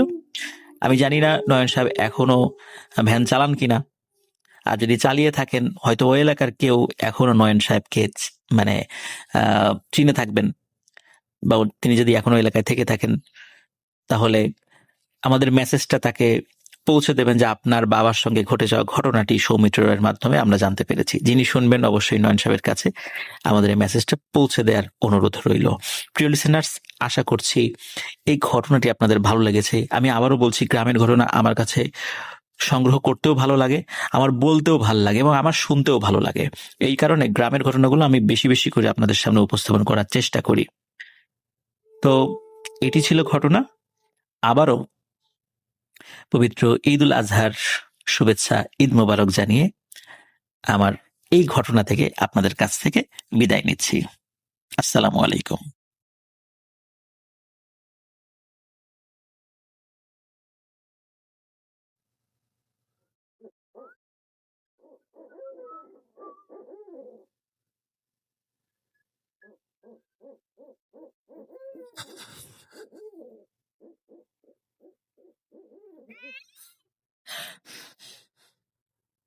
আবার শুনতে পাচ্ছেন শব্দটা? আমার আয়নার ভেতরে রোজ এভাবেই আসে।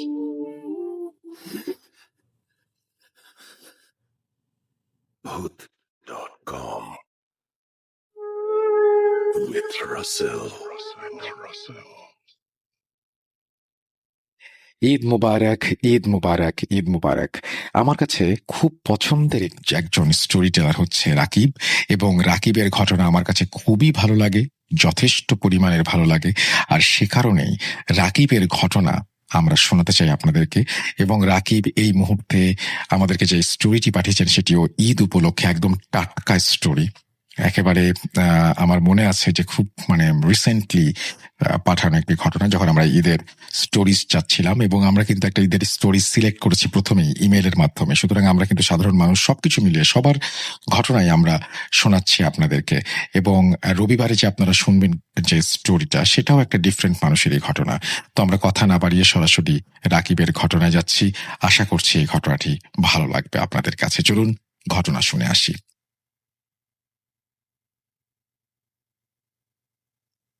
হ্যালো লিসেনার, আমার নাম রাকিবুল হাসান রাকিব। ভূত.com আপনাদের সবাইকে স্বাগতম। আজকে আমি আপনাদের সাথে যে গল্পটি শেয়ার করব, এটি মূলত হচ্ছে রংপুর বিভাগের চিনিবন্দর এলাকার একটি ঘটনা। চিনিবন্দরটা মূলত দিনাজপুরের দিকে পড়েছে। তো ঘটনাটি আমি হচ্ছে আমার একটা বন্ধুর কাছ থেকে সংগ্রহ করেছি। তো ঘটনাটি আমার বন্ধু আমাকে যেভাবে বলেছে আমি ঠিক সেভাবে আপনাদের সামনে এখন প্রেজেন্ট করব। তো ঘটনাটি মূল হচ্ছে চরিত্র হচ্ছে একজন ভ্যান চালক। উনি হচ্ছে বেসিক্যালি সবসময় রাত্রিবেলায় ভ্যান চালায়, কারণ ওই ট্রেন স্টেশন থেকে দেখা যাচ্ছে যে অনেক রাতে অনেক প্যাসেঞ্জার আসে। তো ওই প্যাসেঞ্জারদেরকে যদি উনি রাত্রে হচ্ছে নিয়ে যাওয়া আসা করে, দিনের বেলার থেকে রাত্রে একটু বেশি টাকা পয়সা পাওয়া যায়, এই জন্য উনি রাতেই ভ্যান বেশি চলায়, বা উনি রাতে ভ্যান চালাতে বেশি স্বাচ্ছন্দ্য বোধ করে। তো ঘটনাটি আজ থেকে প্রায় 15-16 বছর আগের ঘটনাটি। এটা হচ্ছে রাসেল ভাই আমি বলতেছি। তো ঘটনাটি উনি একদিন ঢাকা থেকে একটা ট্রেন আসে। ট্রেন আসার পর উনি আসলে ওই প্যাসেঞ্জারকে ওনার গন্তব্য স্থানে নিয়ে যাওয়ার পর উনি যখন বাসার দিকে মুভ করে, তখন উনি দেখতে পায় যে ধান ক্ষেতের পাশে দুটো কবুতর, মানে দুইজনের পাশে মুভ করে দাঁড়িয়ে আছে। তা উনি আসলে গ্রামের যেহেতু লোক, এইভাবে কোনো কিছু না ভেবে উনি একটা কবুতরকে জোরে একটা ইট দিয়ে আঘাত করে। আঘাত করার পর যেই ইয়েটা হয় যে ওই কবুতরটা পা ভেঙে যায়। উনি যখন পরে আরেকটা যে কবুতর ছিল, ওই কবুতরটা উড়ে চলে যায়। উনি যখন একটা কবুতরকে আঘাত করার পর যে সমস্যাটা হয় রাসেল ভাই, একটা বিকট শব্দ হয়। মানে নর্মালি হচ্ছে রাসেল ভাই, যদি গাড়ির টায়ার বাস্ট হয়ে যায় বা যদি কোনো দেখা যাচ্ছে যে কোনো ভারী বস্তু যদি উপর থেকে নিচে পড়ে, তো যেরকম একটা শব্দ হয় এরকম একটা শব্দ হয়, এবং উনি শব্দটা মানে উনিও মোটামুটি একটু ভয় পায় মানে শব্দটা হওয়ার পর। তো আসলে এটা উনি আর মাথায় নেয়নি, ওই আহত অবস্থায় উনি কবুতরটাকে নিয়ে যায়। আর উনি যেহেতু মুসলমান, তো উনি হচ্ছে যেভাবে আমাদের একটা হালাল ভাবে পশুকে মানে জবাই করে খেতে হয়, উনি ওই প্রসেসিং এ ওই কবুতরটাকে উনি হচ্ছে জবাই করে উনি ওনার পরিবার সবাইকে নিয়ে খাওয়া দাওয়া করে। ওই দিন রাতে আর রাসেল ভাই কোনো ঘটনা ঘটেনি। তার পরের দিনে একটা ঘটনা ঘটে, সেটা হচ্ছে উনি এই সেম রাত্রেবেলা ভ্যান নিয়ে হচ্ছে বাড়ির দিকে যাচ্ছে। তো যে জায়গাটা থেকে উনি কবুতরটা হচ্ছে মানে সংগ্রহ করেছিল বা উনি হচ্ছে কবুতরটাকে দেখেছিল, ওই জায়গায় আসার পর উনি দেখে যে ওই কবুতর ওই সেম জায়গায় একটা কবুতর হচ্ছে বসে আছে।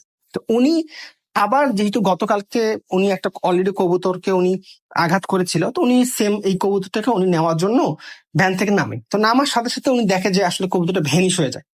তো উনি ভাবে যে হয়তো বা উড়ে গেছে বা কোনো কিছু একটা হয়েছে, আর যেহেতু রাত্রিবেলা ওভাবে কিছু দেখা যাচ্ছে না, উনি আবার ভ্যান নিয়ে মানে সামনের দিকে যাওয়া শুরু করে। আর ভ্যানে আগের আসলে রাসেল ভাই আগের তো এরকম এখন যেহেতু চার্জারবাহী ভ্যান ছিল, মানে আগে যেরকম মানে আগের যুগে এরকম চার্জারবাহী ভ্যান ছিল না। এখন যেরকম চার্জারবাহী ভ্যান আছে বা দেখা যায় যে বিভিন্ন ধরনের হচ্ছে লাইট ইউজ করা হয় ভ্যানের মধ্যে, তো আগে আসলে এক ধরনের আপনার হারিকেনের মতো ইউজ করা হইতো, যেগুলো হচ্ছে ভ্যানের মধ্যে থাকতো। তো উনি ওই জিনিসটা ওনার ভ্যানের মধ্যে হচ্ছে জ্বলছিল। তো উনি ভ্যান নিয়ে হচ্ছে যখন যাচ্ছে, উনি দেখে যে ওনার ভ্যানটা অনেক ভারী হয়ে গেছে, মানে প্রচন্ড ভারী। এখন আসলে উনি মানে নিজেও বুঝতে পারতেছিল না যে ফাঁকা ভ্যান কেন ভারী হবে। উনি পিছনে তাকায়, কিছু আসলে দেখতে পারে না। তো উনি যখন ওনার বাড়ির কাছাকাছি চলে আসে, তখন উনি যে জিনিসটা একটা বোঝে, সেটা হচ্ছে যে ওনার ঘাড়ের মধ্যে কেউ একজন হাত রেখেছে। মানে হাতটা অনেক শীতল, ঠান্ডা একটা হাত। এখন উনি সঙ্গে সঙ্গে যখন পিছনে মাথা ঘুরানোর পর উনি দেখে যে আসলে কিছুই নাই সেখানে। তো উনি বাসা যায়, বাসা গিয়ে নর্মালি খাওয়া দাওয়া করে শুয়ে পড়ে। তো হুট করে মাঝরাতে ওনার আসলে সারা শরীর মানে অনেক ঘেমে গেছে, আর হচ্ছে মানে ওনার নিঃশ্বাস নিতে অনেক কষ্ট হচ্ছে ঘুমের মধ্যে। তো হুট করে ওনার যখন ঘুমটা ভেঙে যাওয়ার পর উনি মানে লক্ষ্য করে যে ওনার বুকের উপর মানে কোনো একটা মানে এটা মানুষ না জন্তু, এটা আসলে রাসেল ভাইয়া বোঝা যাচ্ছে না, মানে কিছু একটা হবে মানে, বাট হচ্ছে ব্ল্যাক একটা শ্যাডো আকৃতির, মানে ওনার বুকের উপর বেশি ওনার গলা টিপে ধরে আছে। উনি অনেক মানে চেষ্টা করা মানে একটু ওনার মানে জিনিসটা হচ্ছে যেন ওনার বুক থেকে সরে যায়, ওই জন্য উনি অনেক হস্তে হস্তে একটু চেষ্টা করে, বাট কোনোভাবে মানে উনি সরাইতে পারেন না। তো উনি এক সময় সেন্সলেস হয়ে যায়। তো পরের দিন সকালে ওনার যখন বউ আসে, ওনার দেখে যে এরকম উনি সেন্সলেস হয়ে আসে। বাড়ির লোকজন কান্নাকাটি শুরু করে বা বাড়িতে ডাক্তার আসে। তো আসার পর উনি হচ্ছে উনি পরবর্তীতে ওই পাশে একটা মসজিদ ছিল, মসজিদে ইমাম সাহেবকে ডাকা হয় যে উনি যখন সবকিছু ওনার পরিবারকে খুলে বলে যে এরকম এরকম ব্যাপার, কালকে আমার সাথে এরকম একটা ঘটনা ঘটেছে। তো তখন একটা ওই পাশের ইমাম সাহেবকে ডেকে আনা হয়। তো ইমাম সাহেব তখন ওনাকে একটু তাবিজ বা টুকটাক একটু দোয়া তোয়া শিখায় দেয় যে এইগুলো আপনি একটু মেনটেন করে চলবেন। তো উনি আসলে যে ভ্যান চালক ছিল, উনি আসলে একটু ঘাট টেরা টাইপের ছিল। উনি আসলে এই সবে বিশ্বাস করতো না, যেটা আসলে মেনলি ব্যাপার হচ্ছে। আর আরেকটা ব্যাপার হচ্ছে উনি অনেক সাহসী ছিল। তো এখন উনি এইগুলো মেনটেন করতো না। তো এইভাবেই মানে দিনকাল ভালো যাচ্ছিল ওনার। তার কিছুদিন পর রাসেল ভাই যে ঘটনাটা ঘটে, সেটা হচ্ছে যে উনি ভ্যান নিয়ে বাড়ির দিকে যাচ্ছিল। তো ওনার বাড়িতে যাওয়ার সময় একটা বিস্ফোরণ হচ্ছে ওনার পথে পড়ে। ওনার বাসা যখন উনি যায়, ওইখানে উনি দেখে যে দুইটা পুলিশ দাঁড়ায় আছে। তো ওই পুলিশ দুটো ওনাকে হাত দেখানোর পর উনি যখন পুলিশ দুটো সামনে চলে আসার পর উনি যেটা দেখে যে একটা লাশ মানে ওই পুলিশদের পাশে আছে। তো পুলিশরা বলে যে এরকম আমরা অনেকক্ষণ থেকে ওয়েট করতেছি, মানে আমাদের গাড়িটা এখানে আসার কথা, বাট গাড়িটা কোনোভাবে আসতেছে না। আর লাশটা অলরেডি অনেকক্ষণ হয়ে গেছে, আর অনেক গন্ধ ছড়ায় গেছে। তো আপনি একটু আমাদেরকে পুলিশ স্টেশনে লাশটা নিয়ে যান। তো ওনার হচ্ছে যে বাসা ছিল যেখানে, ওখান থেকে পুলিশ স্টেশনের দূরত্ব মোটামুটি প্রায় 2-3 কিলো ছিল। উনি প্রথমে রাজি হয় না, তো পরবর্তীতে ওনাকে বলে যে আপনি হচ্ছে এটা নিয়ে যান, আপনাকে আমরা একটু বেশি টাকা পয়সা দেবো। তো নর্মালি পুলিশ পুলিশ দুজনে হচ্ছে ভ্যানের মধ্যে ওঠে। উঠানোর পর হচ্ছে লাশটাকে নিয়ে আমরা হচ্ছে পুলিশ স্টেশনের দিকে রওনা দেয়। তো প্রথম আপনার হচ্ছে রাসেল ভাই 15-20 মিনিট ভালোই ছিল, কোনো সমস্যা হয়নি। তো তার কিছুক্ষণ পর উনি দেখে যে পিছন থেকে মর্মর মানে এক ধরনের যেরকম হচ্ছে মাছের কাঁটা যদি বিড়াল খায় বা যদি হাড় হচ্ছে বিড়াল খায় যেরকম একটা শব্দ হয়, তো এরকম একটা শব্দ হচ্ছে। তো উনি পিছনে মানে ভ্যানটাকে একটু সাইড করে মানে উনি যখন পিছনে তাকায়, এটা আসলে দেখার পর রাসেল ভাই উনি উনি অনেক হচ্ছে একজন সাহসী লোক ছিল, বাট এটা দেখার পর উনি একদম নার্ভাস হয়ে যায়। উনি দেখে যে দুইটা পুলিশ ছিল, ওই দুইটা পুলিশের একদম মানে নাড়ি ভুড়ি বা একদম বুক পুরা চিরে ওই লাশটা হচ্ছে দুইজনের মানে আপনার হচ্ছে শরীর খাচ্ছে। তো এটা দেখে উনি এতই ভয় পায়, উনি আসলে ওখানে সেন্সলেস হয়ে পড়ে যায়। তো এখন উনি সেন্সলেস হয়ে পড়ে যাওয়ার পর পরের দিন গ্রামের লোকজন যখন ওনাকে দেখে, যেহেতু উনি ওখানকার স্থানীয়, ওনাকে নিয়ে নিকটতম হাসপাতালে নিয়ে যাওয়ার পর প্রায় 2-3 দিন পর ওনার জ্ঞান ফেরে। তো জ্ঞান ফেরার পর উনি এই ঘটনাটা আসলে ওনার পরিবারকে বলে। এখন এবং কিন্তু এখানে রাসেল ভাই যে ব্যাপারটা হয় সেটা হচ্ছে যে উনি এই মানে ওনার চোখে এরকম একটা ভয়ঙ্কর ঘটনা দেখার পর উনি আসলে ওই দিন রাতে উনি স্ট্রোক করছিল। তো মাঝখানে ওনার চিকিৎসার পর উনি আসলে রাসেল ভাই মানে মারা যায়, মানে একটা সময় হচ্ছে উনি মারা যায়। তো পরবর্তীতে ওনার পরিবারের লোকজন জাস্ট কিউরিসিটির জন্য যে কেন ওনার সাথে এরকম ঘটলো বা কি জন্য হয়েছে এটা জানার জন্য একজন কবিরাজের শরণাপন্ন হয়। ওই কবিরাজের কাছ থেকে জিজ্ঞেস করে যে এরকম ব্যাপার ওনার সাথে কেন হয়েছিল। তো কবিরাজ ওখানে যে কাহিনীটা বলে এটা হচ্ছে ওখানে যে দুইটা কবুতর ছিল, ওই কবুতর দুইটা হচ্ছে জিন ছিল, দুইটা কবুতরের জিন ছিল। তো একটা কবুতরকে আঘাত করার ফলে মানে ওই যে কবুতরটাকে উনি হচ্ছে মানে বাসায় নিয়ে যায়, ওই কবুতরটা আসলে একটা বাচ্চা জিন ছিল।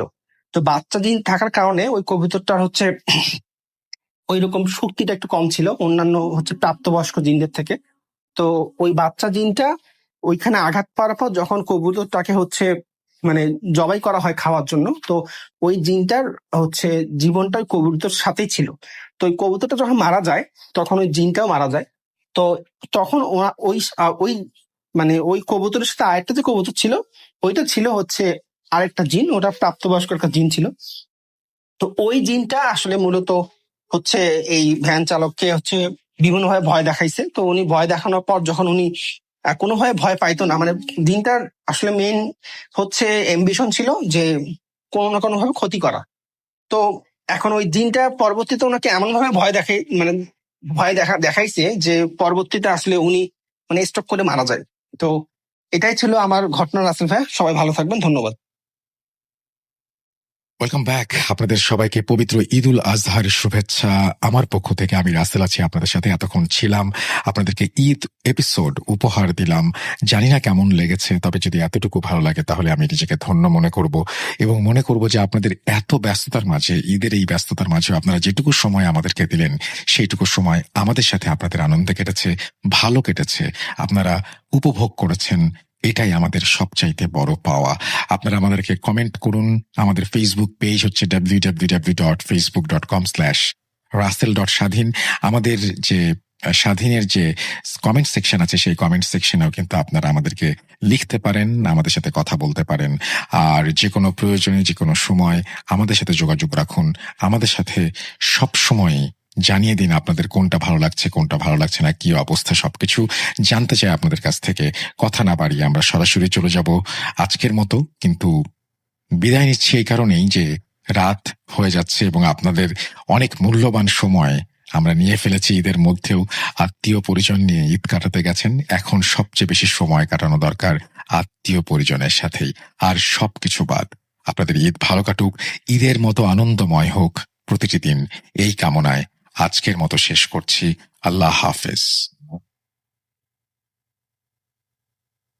You never were alone.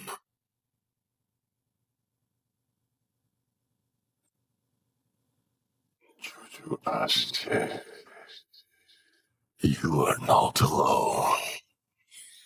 আমি শুধু তোমার সাথেই থাকতে চাই। Not alone. লুকোচুরি খেলবে? লুকোচুরি?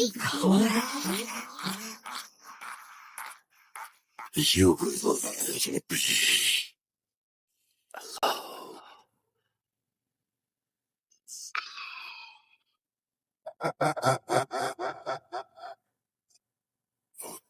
Food.com. The fear returns with Russell. Eid মোবারক।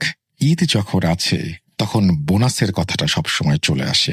যখন ঈদ আসে তখন আমরা দেখি নানা জায়গায় আমরা বোনাস নিয়ে কথা বলছি বা সেলামি নিয়ে কথা বলছি। ঈদের বোনাস বলুন আর সেলামি বলুন, যে কোনো একটি যেটা আপনার জন্য সুবিধা সেটিকেই ধরে নিন, কারণ এই মুহূর্তে বোনাস বা সেলামি হিসেবে আফনান ভাইয়ের আরও একটা ঘটনা আমি প্লে করতে যাচ্ছি। এটিও ঈদ উপলক্ষে আমাদের বিশেষ উপহার ভূত.com এর তরফ থেকে। আশা করছি ভালো লাগবে আপনাদের। চলুন কথা না বাড়িয়ে সরাসরি ঘটনায় যাওয়া যাক। আসসালামু আলাইকুম। ভূত.com এর সকলকে জানাচ্ছি পবিত্র ঈদ উল আজহার শুভেচ্ছা। ঈদ মোবারক। আশা করি সবাই ভালো আছেন, সুস্থ আছেন। রাসেল ভাইকে ধন্যবাদ আমার ঘটনাটি সিলেক্ট করার জন্য। প্রিয় লিসেনার্স, এখন যে ঘটনাটি আমি আপনাদের সাথে শেয়ার করতে যাচ্ছি, এই ঘটনাটি শহর কেন্দ্রিক এবং গ্রাম কেন্দ্রিক দুই ঘটনার একটা মিশেল বলা চলে। ঘটনার ধারাবাহিকতায় একবার শহরে ঘটেছে, আবার গ্রামে ঘটেছে। এই কারণে এই ঘটনার মধ্যে আপনারা শহর এবং গ্রাম দুটো জায়গারই একটা অনুভূতি আপনাদের মনে জাগ্রত হবে ইনশাল্লাহ। চলুন কথা না বাড়িয়ে মূল ঘটনাতে চলে যাই। এবারের ঘটনাটিও আমি যার কাছ থেকে পেয়েছি তার নাম হচ্ছে সৌমিত্র রয়। এই ঘটনাটি মূলত যার সঙ্গে ঘটেছে তিনি ওই সৌমিত্র রায়েরই পরিচিত এক দাদা হন। উনি হিন্দু ধর্মাবলম্বী। তো সঙ্গত কারণে তার নাম বলা যাচ্ছে না, শুধু এতটুকু বলবো উনি বর্তমানে বাংলাদেশের খুব নাম করা একটি রেস্টুরেন্টের চিফ শেফ হিসেবে দায়িত্ব পালন করছেন, মানে কুক। তো ঘটনাটি যখন ঘটেছিল 2008 সাল, উনি 2008 সালের আগেই ওনার গ্রামের বাড়ি থেকে ঢাকাতে এসেছিলেন। 2008 সালে উনি তখন একটি সাধারণ মানের একটি বেসরকারি প্রতিষ্ঠানে চাকরি করতেন। উনি থাকতেন ওই সময়টাতে মোহাম্মদপুরে একটি ছোট্ট বাসায় উনি একাই থাকতেন, ব্যাচেলর বাসায়। ওনার সাথে কোনো রুমমেট ছিল না। সকালবেলা উনি অফিসে চলে যেতেন, নাস্তা বা দুপুরের খাবারটা উনি বাইরে সারতেন, রাতের বেলা উনি নিজে রান্না করে খেতেন। তো এইভাবেই চলছিল দিন। তো 2008 সালের একদম শেষ দিকে, তখন মানে ঠান্ডা পড়বে ভাব, অক্টোবরের শেষ দিকে নভেম্বরের শুরু, এমন একটা সময় আর কি। তো উনি ওই দিন অফিস থেকে বাড়িতে আসতে আসতে বেশ দেরি হয়ে যায়, মোটামুটি রাত 12টা 12:30 বেজে যায় আর কি। তো আসার পরেই প্রথমে যে কাজ সেটি হচ্ছে যে ওনাকে রান্নার প্রক্রিয়া তো শুরু করতে হবে, কারণ উনি বাইরে থেকে আর খেয়ে আসতে পারেন নাই। কারণ উনি যখন রাতের বেলা ফিরছিলেন তখন ওনার বাসার আশেপাশে অনেক রেস্টুরেন্ট গুলোই বন্ধ হয়ে গিয়েছিল, যার কারণে উনি বাইরে থেকে খেয়ে আসতে পারেন না। উনি চিন্তা করেন যাক, প্রতিদিন যেহেতু বাসায় রান্না করি, বাসায় আজকেও রান্না করব, দেরি হয়েছে তাতে কি। তো উনি বাড়িতে ফিরে কিছুটা ফ্রেশ হয়ে উনি রান্না চাপিয়ে দেন। এখন বেশি তরকারি রান্না করার তো এখন মানে সুযোগ নাই বা সময়ও নাই। উনি ওই ভাতের মধ্যে আলু টালু দিয়ে, আলু বেগুন মানে এগুলো ভর্তা করে খাবেন এই চিন্তা করে ভাত চড়ান। ভাত চড়ানোর পর উনি যেটি করেন সেটি হলো যে ওনার ফ্ল্যাটের যে বারান্দা, ওই বারান্দাতে চেয়ার রাখা ছিল, উনি বারান্দাতে এসে বসতেন। কারণ ওনার বারান্দার সাথে লাগোয়া হচ্ছে, মানে ওনার বাড়ির সাথে, যে বাড়িতে থাকতেন আর কি, ওই বাড়ির সাথে লাগোয়া একটি চওড়া রাস্তা রয়েছে। খুব গলিও, মানে গলি বলা চলবে না, ও রাস্তায় গাড়ি টাড়ি ঢোকে আর কি, মানে প্রাইভেট কার, পাশাপাশি দুটো প্রাইভেট কার ক্রস করতে পারে এরকম একটা রাস্তা আর কি। ওরকম একটা রাস্তার পাশেই ওনার যেই বাড়িতে ভাড়া থাকতেন আর কি, সেই বাড়িটা আর কি। তো উনি ওই বারান্দায় এসে বসেছেন। বসে উনি চিন্তা করছেন যে একটু ফোনে পরিবারের সাথে একটু কথা বলি বাড়িতে, দেশের বাড়িতে। দেশের বাড়ির লোকজন মানে এত রাত্রে জেগে থাকার কথা না, তারপর জরুরি প্রয়োজন ছিল কথা বলার, তো উনি কথা বলছেন। তো কথা বলছেন, কথা বলতে বলতে হঠাৎ করে মানে উনি দেখতে পান যে এই যে নিচের যে রাস্তা, ওই রাস্তার দুপাশে ল্যাম্পপোস্ট ছিল, ল্যাম্পপোস্টের আলো খুব ক্ষীণ ছিল, মানে দীর্ঘদিন লাইট যদি আলো বিকিরণ করতে করতে অনেক সময় দেখা যায় যে আলোর পরিমাণটা কমে গেছে, ওই রকম ছিল আর কি, আলোটা হালকা আলো।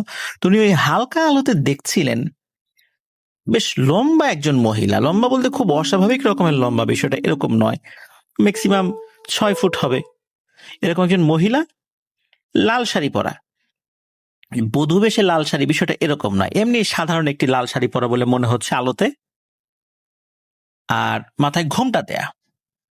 তো সে কি করছে, ওই রাস্তার এক পাশ থেকে আর এক পাশ পায়চারি করছে এবং খুব দ্রুত গতিতে হাঁটছে।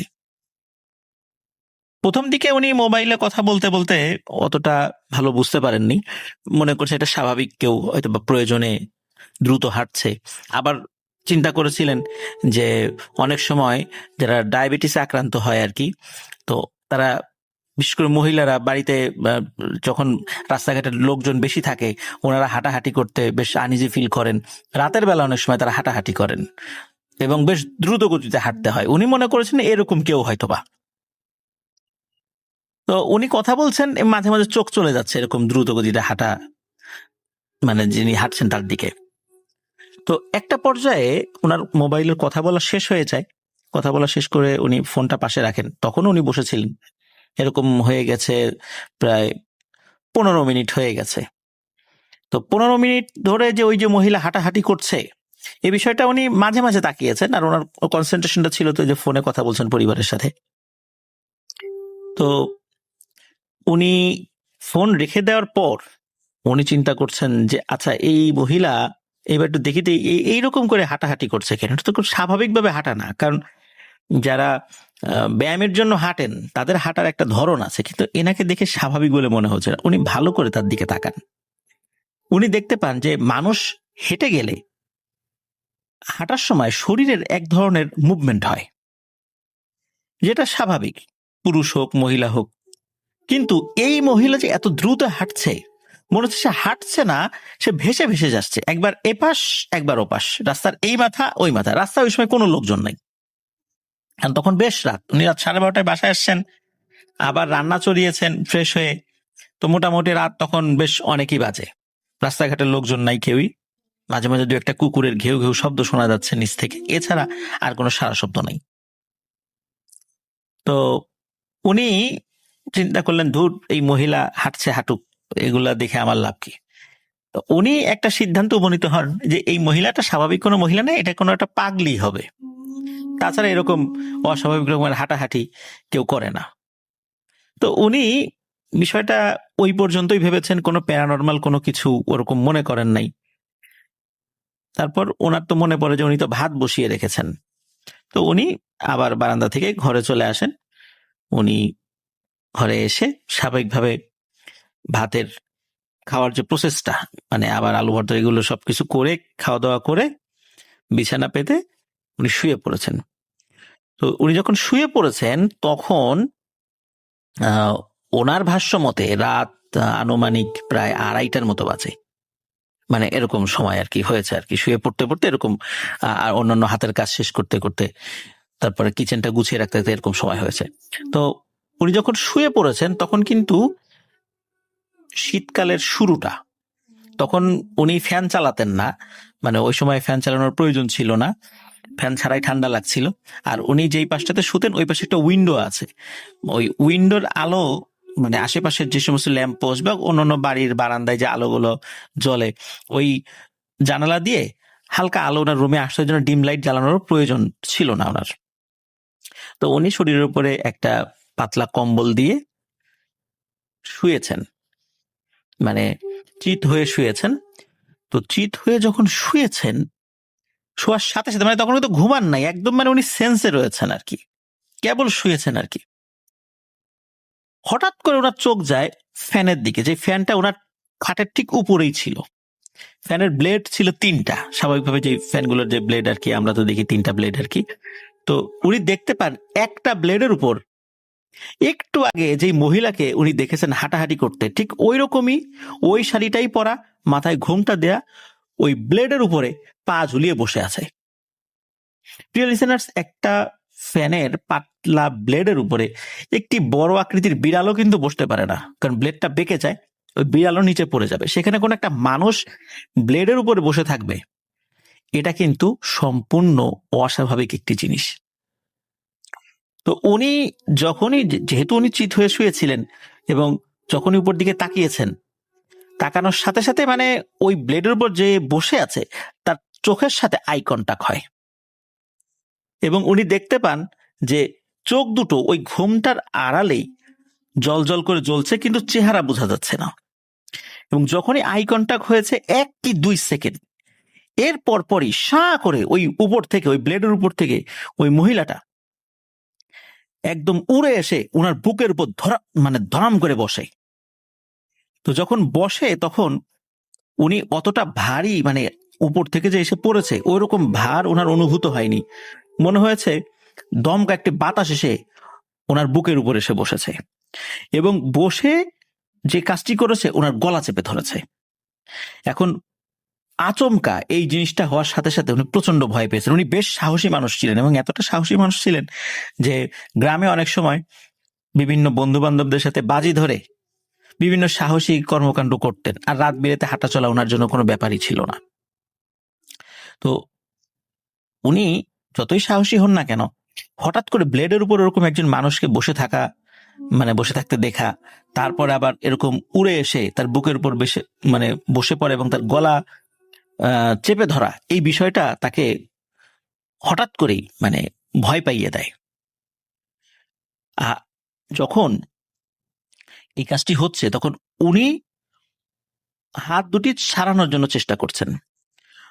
উনি যখন ওনার 2 হাত দিয়ে ওনার গলায় চেপে ধরা হাত দুটি ধরেছেন, ছাড়িয়ে নেওয়ার জন্য, উনি অদ্ভুত রকমের একটা অনুভূতি ওনার শরীরের মধ্যে উনি ফিল করেন, এই অনুভূতিটা ফিল করেন। উনি বুঝতে পারেন যে উনি যে হাতটা ধরেছেন এটা আসলে হাতই না, মনে হচ্ছে উনি বাতাসের মধ্যে হাত ঢুকিয়ে দিয়েছেন, একটা বায়বীয় একটা অবয়ব হচ্ছে ওই হাত।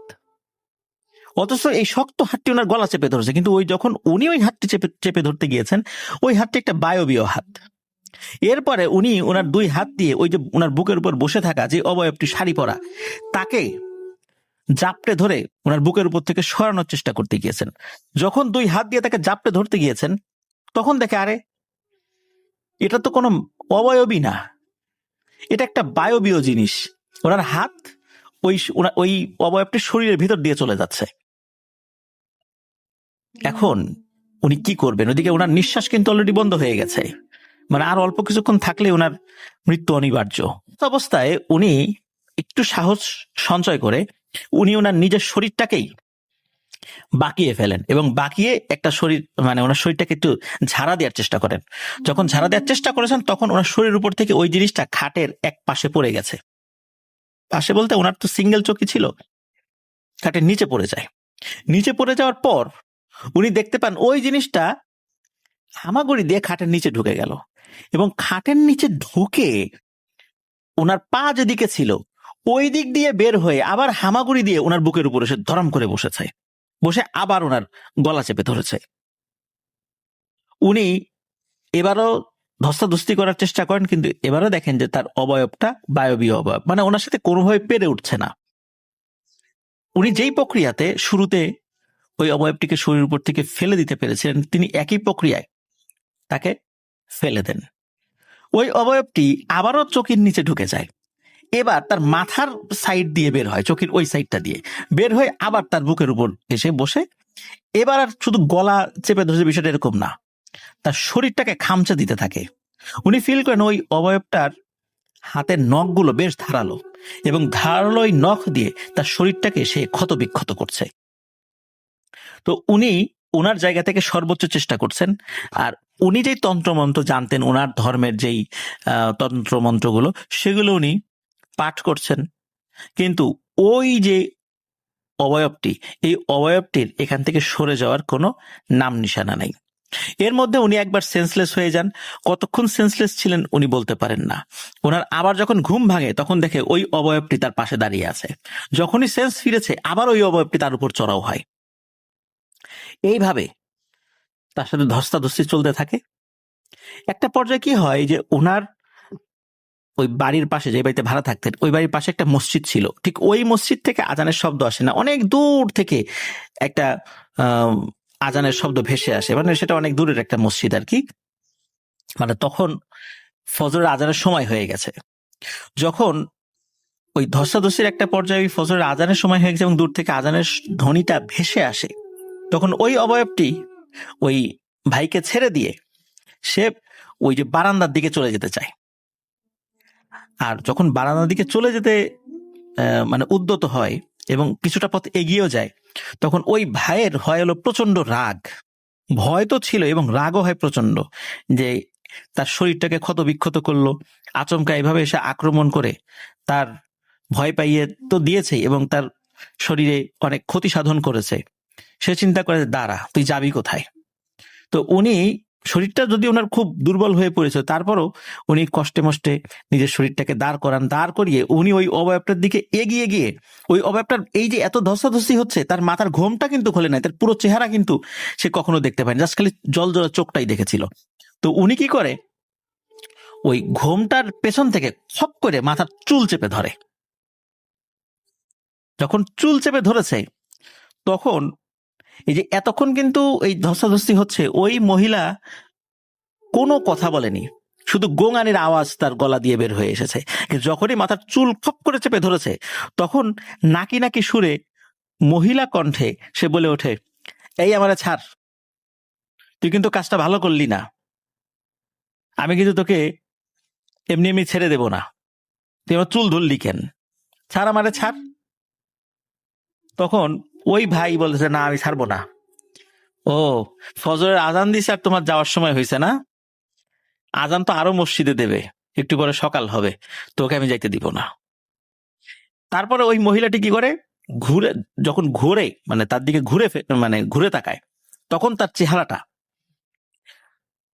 ওই ভাই দেখতে পান। দেখেন যে মুখটা একদম পুড়ে গেলে যেরকম হয় আর কি, মানে একদম ঝলসে যাওয়ার চেহারা এবং চামড়াটা মুখের সাথে লেগে আছে, এমন একটা চেহারা। এবং ওই চেহারা হঠাৎ করে দেখে ওই ভাই বেশ ভয় পেয়ে যান। তখন ওই একটু দূরে সরে আসেন। ওই মহিলাটি আবারও ঘুরে যখন চলে যেতে যাবে, ওই ভাই আবারও যাই খপ করে তার চুল চেপে ধরেন। এবং তখন যেটা হয় সেটা হলো যে ওনার কাছে মনে হলো ওই চুলটা একটু আগে যিনি শক্ত করে ধরে রেখেছিলেন যে জায়গাটা, ওটা একদম পিচ্ছিল হয়ে গেল। এবং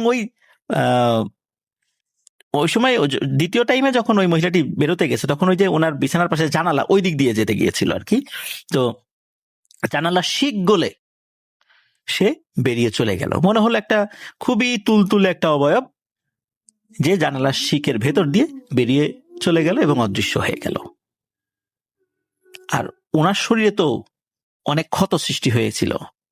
উনি ওই ভোরবেলায় ঢাকাতেই ওনার এক আত্মীয় থাকতেন, বেশ দূরে থাকতেন, উত্তরা বা অন্য কোনো সাইডে একটা আর কি। তো তাকে ফোন করেন, বেশ অনেকবার ফোন করার পরে, যেহেতু সকালবেলা মানে ভোরবেলা ঘুমিয়েছিলেন তিনি, তো তার ঘুম ভাঙে বলেন যে কি হয়েছে। বলেন যে ভাই, আপনি তাড়াতাড়ি আমার মোহাম্মদপুরের বাসায় আসেন, আমি খুব অসুস্থ হয়ে পড়েছি, তো আমার শরীর অনেক ক্ষত হয়েছে, তা আপনি একটু তাড়াতাড়ি আসেন। তো উনি সেই, যেহেতু দূরে থাকতেন, ওখান থেকে আসতে বেশ সময় লাগে, আসেন সকাল 9টার দিকে, 9টা, 9:30 বা 10টার দিকে তিনি চলে আসেন। তা আসার পর দেখেন যে তার শরীরে বিভিন্ন জায়গায় মানে আঁচড়ের দাগ এবং রক্ত পড়ছে প্রচন্ড। তো উনি বলেন যে তাহলে চলো হাসপাতালে নিয়ে যাই, তুমি এখনো হাসপাতালে যাও না, তুমি তো হাসপাতালে যাওয়ার মতো শরীরের শক্তি তোমার আছে, তো এইভাবে তুমি বসে আছো কেন? বলেন না, আশেপাশে তো আসলে অনেক লোক আমাকে চেনে, বেশ বছর 3-4 ধরে এখানে আছি, তো আমার এই অবস্থা দেখলে অনেকেই তো অনেক প্রশ্ন করবে, কি হলো, কে আক্রমণ করলো বাসার মধ্যে, অনেক প্রশ্নের উত্তর দিতে হবে, অনেকে হাসি তামাশা করবে, অনেকে বিভিন্ন রকম ভাবে কটাক্ষ করবে। তো এই জন্য এই বিষয়টা আমি এড়িয়ে যেতে চাই, আমি এখানে ডাক্তার দেখাতে চাই না, আপনি আমাকে দেশের বাড়িতে নিয়ে